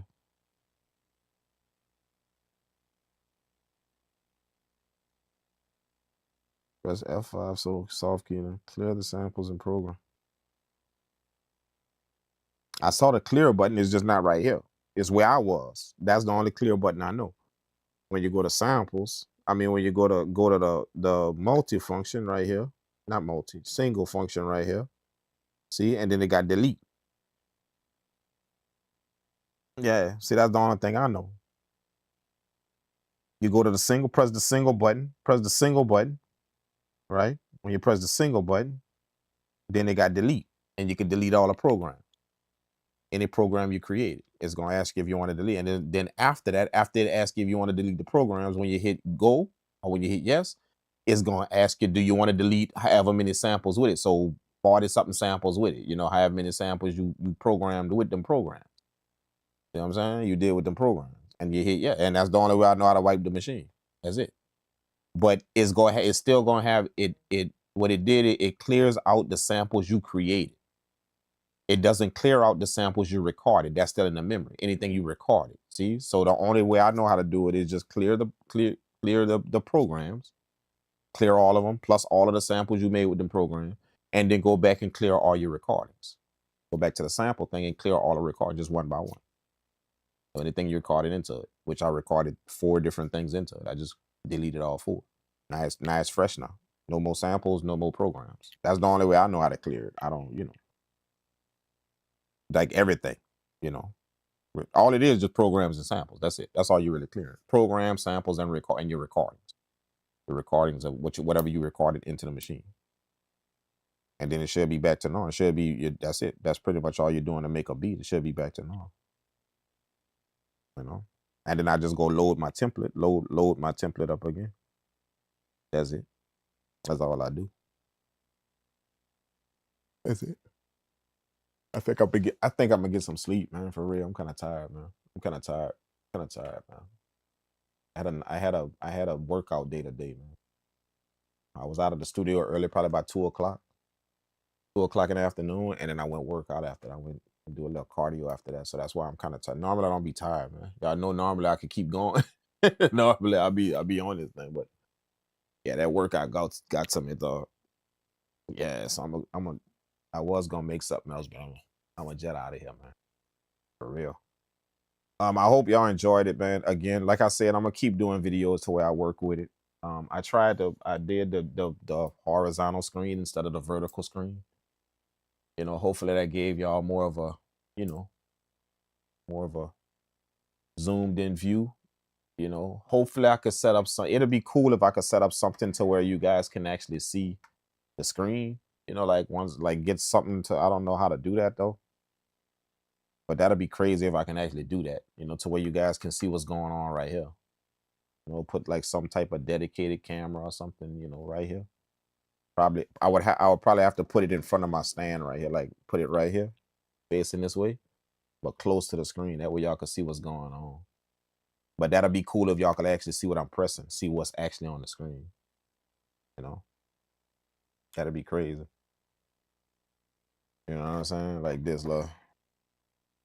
It'll be like this, look. Let me show y'all. Let me see. Let me see if we could do it real quick. Let me see if we can kind of do it real quick.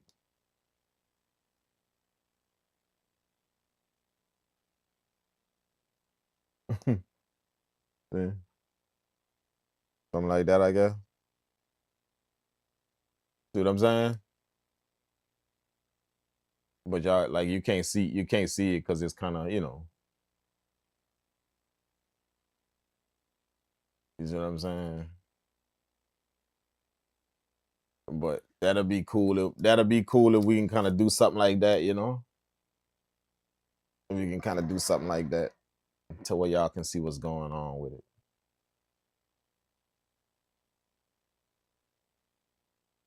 You know what I'm saying? But we'll see. We'll see. But thank you guys again, man. I appreciate it, bro. I had fun making the beats, man. Thank y'all so much for pulling up. Yeah. And I'm gonna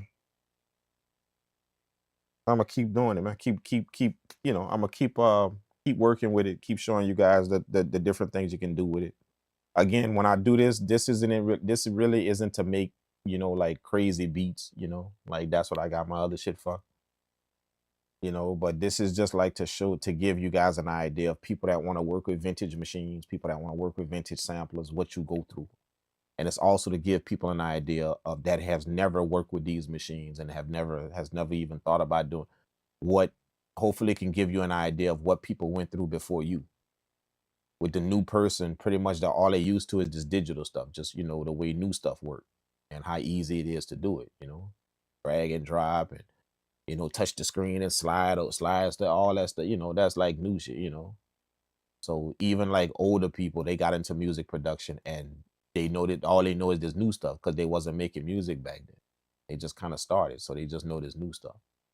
And then also the young guy right now that's looking at this right now and all he knows is just software or whatever else, Hopefully this can give y'all an idea of not only what if you decided to get vintage stuff, what you know how you'll be working, but also it can give you a respect for like what guys was doing long time ago before you was even making music. To give you that respect, you know, the hits that we listen to, and that you know we tend to listen to them hits, and we get the idea that they made that how we make that today. That's how they did it, you know. But that's not the case, though. This is what they was doing. So it gave me a certain pride, you know. It makes me proud to be a music producer. It makes me proud to join the ranks of all of these major music producers out here. You know, when you become you join the ranks of everybody that's making music. You join a big or small. So knowing stuff like this and how it operated years ago, it'll give you a certain sense of pride to be a music producer, because this is what they was doing, and they cranked out hits, man. But to know they was this detailed with it and taking this much time, and you know, only had limited means and no undo button, and no, you know, imagine how many times they had to go over that to get a certain specific piece, you know, that the stories we don't know about, you know, like when Kanye was making whatever back in the day, or when Dre was making whatever back in the day. You know, we don't know the intricate stories of how them records was made. So like we was talking about power outages. They probably had power outage. They probably lost records. They probably, because you can't expect that everything went smooth in the studio for them to do. So just think about working like this. They didn't have no auto save to where, oh shoot, I could just, if the power accidentally go off, oh, my project just pull back up again, like Ableton or FL or any I would do. That's not what they was doing. So just imagine how many records they lost, cuts that we wouldn't have heard, that we not going to ever hear, because it was just lost because of a power outage or whatever, and it was working on machines like this. You see what I'm saying? Limited means that they had to do it. You know, you just build up a certain respect. I know I do. I'm not gonna speak for you guys, but it makes me very proud to walk out here and do what I do. You know, as a music producer, and say, yeah, I'm a music producer, or I make music, or I produce music. You know, it made me proud to know that we continuing what they did. We continuing, even if it's this new way we do it, and we continuing. We pushing it further with innovations and new ways to do shit and all that. You know what I'm saying? But knowing, just being able to peep how it was done long time ago, and what they had to go through to get it done. You know, sampling different things, and you know, like getting it right. You know, like there's no there's no auto feature on here to where it's gonna just boop boop and put everything where it need to be. You know, like you gotta, if you notice how I chop the sample, I'm manually listening to what I want to chop. Like literally manually listening. When I chop stuff on the MPC, it's a lot of visual happening. You know, I'm listening, yeah, for what I want to chop, but it's a lot of visual going on, because they've made it that way now. A lot of visual going on. You know what I'm saying? Like sometimes I ain't even gotta listen to it. I can just know, yep, I want to chop right there. I want to chop right there, just by looking at the wave file. But see this right here? You gotta listen, man. You know what I'm saying? And even just chopping the sample, the starting and end points. When you chopping, getting your chops, the starting and end points, just being able to tap this screen right here and move the starting point over, and touch the screen and move the ending point over, and you know, even just a software that's attached to it. You know, like if you work in controller mode with the software that's attached, that anything you do in the software is literally gonna be doing it right here. You know, like that's crazy. That, put that in front of them dudes long time ago, that would have been wild to them, bro. That when I touch something on a computer, my machine moving with it. Imagine a machine like this moving like that. When they touch something on a computer screen, this machine reacting to it. You see what I'm saying? So just imagine how crazy to know, you know, any of them guys that's still alive, to see where we at now and where they was working. You see what I'm saying? That holy shit, they got MPCs now to where you could touch the computer screen, and whatever you do on a computer screen is literally gonna be doing it in real time right there on the screen. You see what I'm saying? When you're in the MPC software, whatever you touch on that screen, if you drag it over here, you can see it happening right now on your screen. Like it's cutting, is moving. You see what I'm saying? It's just a connection between, you see? So just imagine imagine all of them guys looking at us now, you know? Like sometimes you gotta stop and think about that. You gotta just kind of you gotta kind of you kind of gotta let your mind wander a little bit to take in what's actually happening right now and what we actually doing right now. I do that. I'll think about like, I'm on this MPC right here, chopping and flipping samples. I sit back and think about, man, I wonder how Dre looking at us right now, knowing he used to be on that MPC 60, manually chopping up them records. He could be looking at us like a lazy generation, or he could be looking at us like, man, y'all got it made, bro. Like y'all could, because the way we used to do it. See what I'm saying? Like that's how them guys know their records and know their hits. You feel what I'm saying? From all of that. Now, fortunately, most of them guys still making music and still, so they didn't integrated this new way of doing stuff into their old school stuff. They didn't integrate it. They didn't just stay away from it, they integrated. So they got software, and I'm sure Dre and Pro Tools and whatever, Timbaland being what in Ableton. You see, they didn't integrated this new way of doing shit into their stuff. They've done it.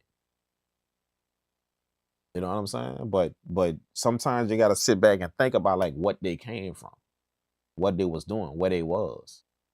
You're gonna have like a whole different viewpoint. You're gonna have like a whole different perspective of you're gonna have like a whole different perspective of music making a long time ago. What it entailed, how many hours they must have been in the studio. Right now, you could go in your studio for 2 hours and crank out four, 5 beats. Or I could. You see what I'm saying? 2, 3 hours, crank out 4, 5 beats. But you see, easily they could go in the studio and spend 2 hours on, chopping out. Not even the vocals, bro. Just getting one record down, chopping, flipping, getting everything straight. They could spend 2 hours on just that record, bro. That's what they was used to.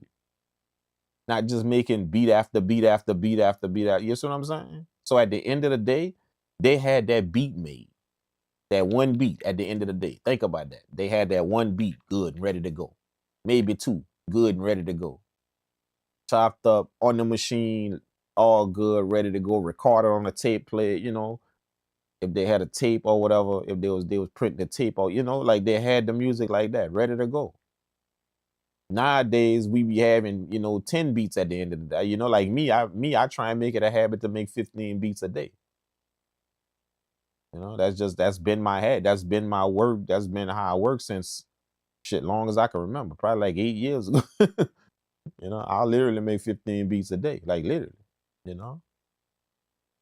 I do that because not only because I sell a lot of beats, but it's just because and not only do I have a lot of clients that want music, but it's just because I like to stay very fluent, very efficient, very, I like to come up with with more innovative ways to do stuff. Whether it's not only workflow, but just whether it's to play chords differently or learn a new way to play something, instead of this type of chord, you could play it this way now. See, all that I want to keep learning. So that's why I make that much music daily. I want to keep learning something new, learning all type of stuff that I could. You know what I'm saying? So I make like 50. I'll literally make 15 beats a day.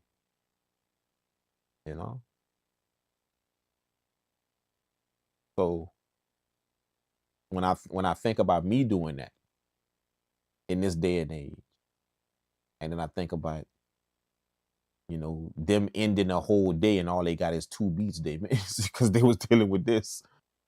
And they had to get the drums right, and they had to get this, and all they had to go get the drums, go get the sample, go cut it, go flip it, go chop, all that they had to do on machine like this that was vintage, that didn't have a bunch of stuff. Yeah, that's respect, man. You gotta pull respect out of your bag for that. You have to. You have to know that that's what they was doing. And where we at now with the easy shit we could do now. So I always pay homage to that. I always make sure I understand where this came from. I always make sure I look at it as an opportunity to be where I'm at, to make music all the time, and to to be able to wake up and pursue my dream instead of going somewhere else that I don't want to be just to get a check from whoever, from boss man somewhere. Like, I never take that for granted, and I never ever forget where it came from. Who paved the way for me to do that? All them people that I never met, don't know. I ain't never met them, met them dudes, them dudes back there. I ain't never met. Few people I did get a chance to meet on my journey, few high power people I did get a chance to meet, but most of them people I ain't never met, but I just know they paved the way for this. I know, like, being that they had to deal with all of this type of stuff. And it was amazing to them. We look at it now like, oh man, yeah, that's a lot. That's a lot. But to them, that was because that was this was new to them. This was the newest thing that came out to them. Right now it's vintage to us, but that was the new thing that came out to them. See what I mean? Like, you gotta think like that. This was the new thing that came. They couldn't wait to get this. Like, oh yeah, man, like I'm getting that S3000xl tomorrow. You see what I'm saying? Like, that was the new thing. And when they got it, that was something new than what they was doing before. So they purchased this machine for whatever new thing they could do with it. Now, see? Not to us, that's old as shit. Like, ain't new. That's old as hell. But that was new to them back there in the day. They was going to get that machine because that was the new thing to do. That was them rack samplers could do this now. So let's go get one of them. See, that was new to them. Same way we look at new shit today. Be like, yeah, I'm gonna go get that new computer because that do this now. See, that's how they were looking at these machines. So when you start thinking about that and you let your mind wander like that, just try and be very, very humble, very, very grateful if you make music, and just understand that it's a lot of people before you that was doing this, man, a lot. And they crashed through some walls and kicked down some doors that me and you don't have to do now. We don't have to do it because they did it. You know what I'm saying? We just walk through them now. But they had to literally crash through the walls and kick them doors down. For us later on, 20 years later, that we could just walk through them now and get opportunity and do whatever. You know what I'm saying? So I never forget that, man. I'm always humble. I always think about that. When I meet people from that era or when I see them, I make sure I show them that respect. I make sure I always do that. A few people know me, which is crazy, from this internet stuff. That's crazy, man. I remember one time Warren G hit me up in my DMs a long time ago. I remember another time Timberland hit me up on Twitter one time. On Twitter one time, like and all they was there was just, man, like, and they just all they said was just they liked the music, man. Like whatever I was doing, they liked the music. That's it. And a few times that didn't happen to me, like few people that I consider very, very, very, very amazing at this craft. It's amazing how years later, them same people that I was looking at, small, making music and making them hits, now they know me for doing the same thing. See? That's crazy, man. Like, that's crazy. And it's all because of this internet stuff. Because, like, they like, don't ever forget, man, like them people watch YouTube too. They watch YouTube all the time. So it's virtually impossible to watch YouTube, mess with an MPC and don't see me. It's virtually impossible. That's how all of y'all got it. See, y'all didn't went searching my name. Y'all messing with that NPC and y'all saw me. See, so superstars are like that too. They be on you. So it's virtually impossible for them not to see me. It's impossible. Even Google, like, you don't even have to type in, you don't even go to YouTube. All you got to do is just go to Google and type in MPCX beat making. Type that in Google, MPCX beat making. You're going to see me. You will. You're going to see me and a list of other people. You will. See what I'm saying? So all them people use it. They use Google, they use YouTube. So it's not far-fetched to believe that these people don't know who you are. They do. Absolutely. They just never going to tell you. They never going to reach out to you. Never, or some will. Some have. To me, they have. But yeah, absolutely, man. I mean, matter of fact, speaking of that, I didn't tell you, but the dude that I got this from, the guy that I got this from, yeah, as soon as he saw my face, he was like, man, I know you, bro. You on YouTube? I watch your videos on YouTube. As soon as I saw him, he was like, man, you the Drake.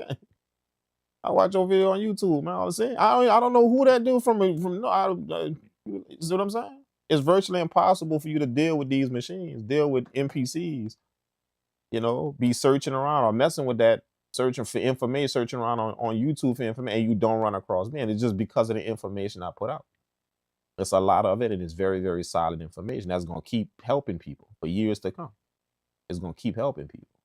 Anybody who go buy MPC, I don't care which MPC it is, you can go watch my videos and learn something about your MPC. No matter which video it is, no matter which MPC you got, it's still going to apply. The music making tutorials I done made, you can be in whatever software, any software you want. 80% of my videos going to apply to your music making, not just MPC users are able to use. You know what I'm saying? It's just because of the stuff that I chose to put out there. It's gonna keep helping people for years to come. You know what I'm saying? I chose to put that out there rather versus, y'all, me making beats in my car, just to show y'all what type of car I got. Floss in my car, show y'all that. See, I chose to put that content. I chose to put that stuff out there instead of y'all watching me sip coffee, on in a video and make breakfast in the morning and then I get to be. See, I chose to just stick to what matter, not to try and entertain y'all so I can get more followers. I chose to do that, if you notice. And I knew that that's what it was gonna do.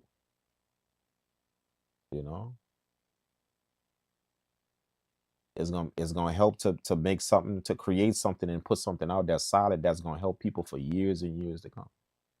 Go and look up information about a device that they want to use. You know what I'm saying? That's what I decided to do. Instead of following suit with all of these people and just, entertaining y'all in these videos rather than teaching y'all something. I just decided to do that, man. You know what I'm saying? And sometimes you're not gonna get the followers or the subscribers or none of that then people get that entertain y'all, because that's what people like. People like to be entertained. They don't really want information. Only a certain few want information. Only a certain few. But people would rather be entertained. And that's just how the human mind is. They would rather be entertained. So that's why some dude out there can get, 50,000, 100,000 subscribers just like that. But the dude that's giving gems and information, he ain't gonna get that. Nah. He ain't gonna get that at all. That's just how it works. And people know that about spaces like this. So when they decide to do it, they decide to turn into one of those because they know what's gonna work. They know what's gonna get y'all attention. So they turn into, some entertain on it. They still gonna make beats and make video, but they're gonna turn into some type of entertain on it because they know that's gonna get y'all. That's gonna get y'all views, gonna get y'all all of that. Are they gonna go to fighting with people? They know that's gonna get y'all views. But very few people jump on a space like this and stick straight to the information.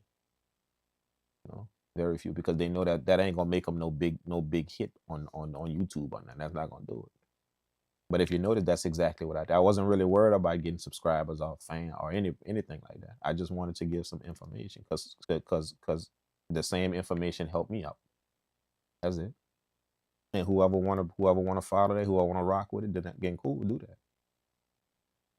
You know what I'm saying? But that's the way the space work, man. Just in case y'all didn't know, like it's them two types of people. Them types of people that's gonna entertain y'all, and them types of people that's gonna give y'all information. And sad to say, the people that give information don't get the accolades, the views, none of that. They don't get that unless they doing something entertaining for y'all. Then y'all gonna watch that, or unless they start fighting with somebody, then y'all gonna literally watch that all day long. Y'all will. All the drama, all of y'all gonna click on it. And I'm not saying that to point fingers at you. I'm saying that because that's facts. That's the stats on YouTube. If you go look at the analytics, the actual behind the scenes numbers on videos on YouTube in this particular space, like music production space, videos that give information and knowledge. Oh no, man, I don't really get no view. No, it could be the best thing in the world that could help you out. Amazing. Ain't nobody trying to watch that.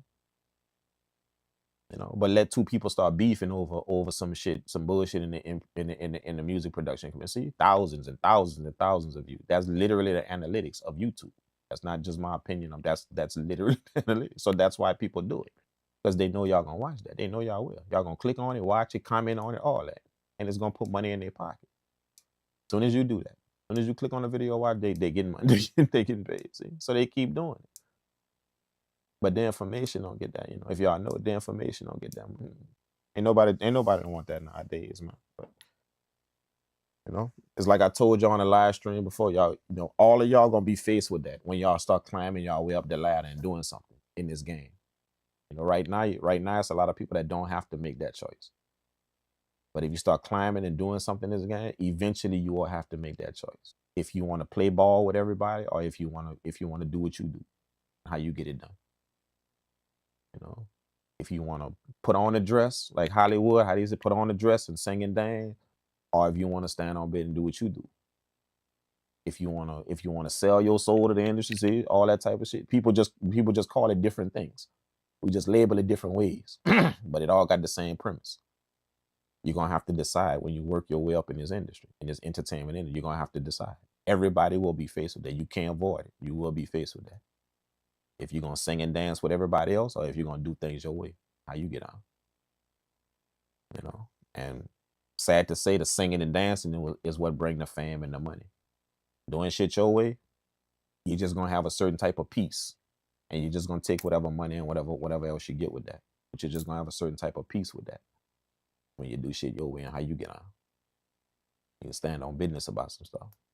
You know what I'm saying? So I'm sure y'all kind of done already figured that out, but that's the eventuality for everybody. It's just that you watching other people make them decisions. You don't have to make that decision yet because you ain't climbed up there yet. But everybody that does, happened to me, happened to everybody. You're gonna be in a room with people to where you're gonna have to make decisions. And them decisions gonna go against your morals, it's gonna go against your value, it's gonna go against who you stand, how you work, how you move. But it's all in the name of your next step forward. So sad to say, some people they do it. You know, I'm not gonna say sad to say because that's everybody's choice, but people choose what they want and how, you know, just depending on the position they're in. You know. Fortunately, I was mentored by people who own stuff. They put that in me to own it. Make sure you own it. Take a pay cut just so you can own it. You know, and they preach that to me and drill that in me. You know, to own your own stuff, own your own records, own your own studios, own your own work. I don't have no publishing, no shit. I am my own publishing company when I put out a record or when I do something with art. I am my own publishing company. Yeah, ain't nobody gonna make a move with that record unless Purple Entertainment approved that. Not some pub company out there, some pub deal or something like that. No, that everybody do. You know, so you can get your publishing or your whatever from your record, your ASCAP or whatever. Nah, I am my own entity. So I'm gonna handle that. See? People like that they taught me that and told me to go that route, and I'm glad they did, because as a result, you build something that's not famous. It's not, nobody don't know about it. It's not on spotlight, but yet it's feeding everybody around you. It's feeding everybody, yourself and everybody around you. It's feeding them all, and it's just simply because you own it all. You own it all, and you don't have to play ball with nobody. You make all the decisions. You make all the financial decisions with it, and you can decide if it goes up in price or if it decreases. You can decide that instead of taking whatever somebody give you. You can decide that. Simple. You decide to sell it if you want. Sell it off if you want. They could kill it, whatever. And it's all because it's yours. That's it. That's what I was taught a long time ago. So you take less payment just so you can own it. Because that less payment you take down the line, if you make some small moves with that thing you own down the line, oh, you're gonna get all of it, and then some. You're gonna get it all. You know what I mean? So that's how I'm able to do this. Like, I'm serious, like, no cap.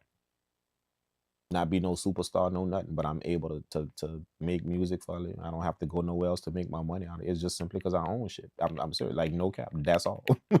That is the only reason why. Because I own it. That's it. The money is not going nowhere else but to us. But the Purple Center is not going nowhere, like, literally. When you make a record and, you know, all of it's going over there and they give you a half a penny whenever you get your check, they give you a, see, I don't want none of that, bro. I ain't fooling with none of that. Either you do business with me or we don't do business, period. And I don't care who that is. And like I got my placements. I got play all of that. The only difference is them placements coming through Purple World Entertainment, not some pub company out there. They're coming through Purple World Entertainment. See? So that money that you splitting with whoever out there, that's coming to us. No split, no nothing. See, that's the deal. And if we can't do them deals, then I ain't doing business with you. I don't care who you are. I don't care what type of big name you got. Amazon, whatever, whatever deal is on the table. See, that's what I was taught to stand on that.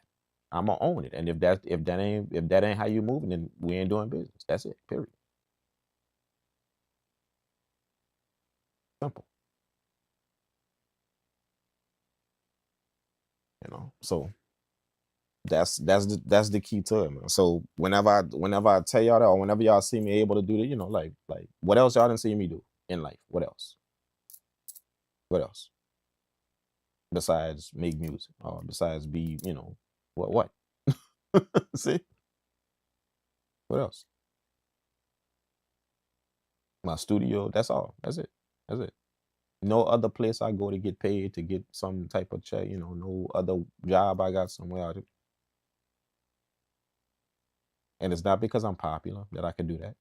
It's not because I sold a bunch of records. It's not because everybody know me, or nope. It's just simply because I own it. Whatever it is, I own it. Whatever it is. That's all. That's all that is. Simply put. Simple. It's all because I own it. Whatever it is, I own it. That's it. Simple. Thank you guys, man. Y'all take care. I hope y'all got something from it. I hope y'all got something from the video. I appreciate y'all pulling up. Thank y'all again. And I'll be back on here, you know, probably sometime during the week, maybe. And yeah, we're gonna get it in again, man. I may be inside of Ableton cooking up. I don't know what I'm gonna do. But you know, I kind of miss going ham playing. You know, so we might be back on that. So y'all stay tuned, man. All right. Thank y'all. Y'all take care. I'm gonna catch you on the next one. Love y'all. Peace.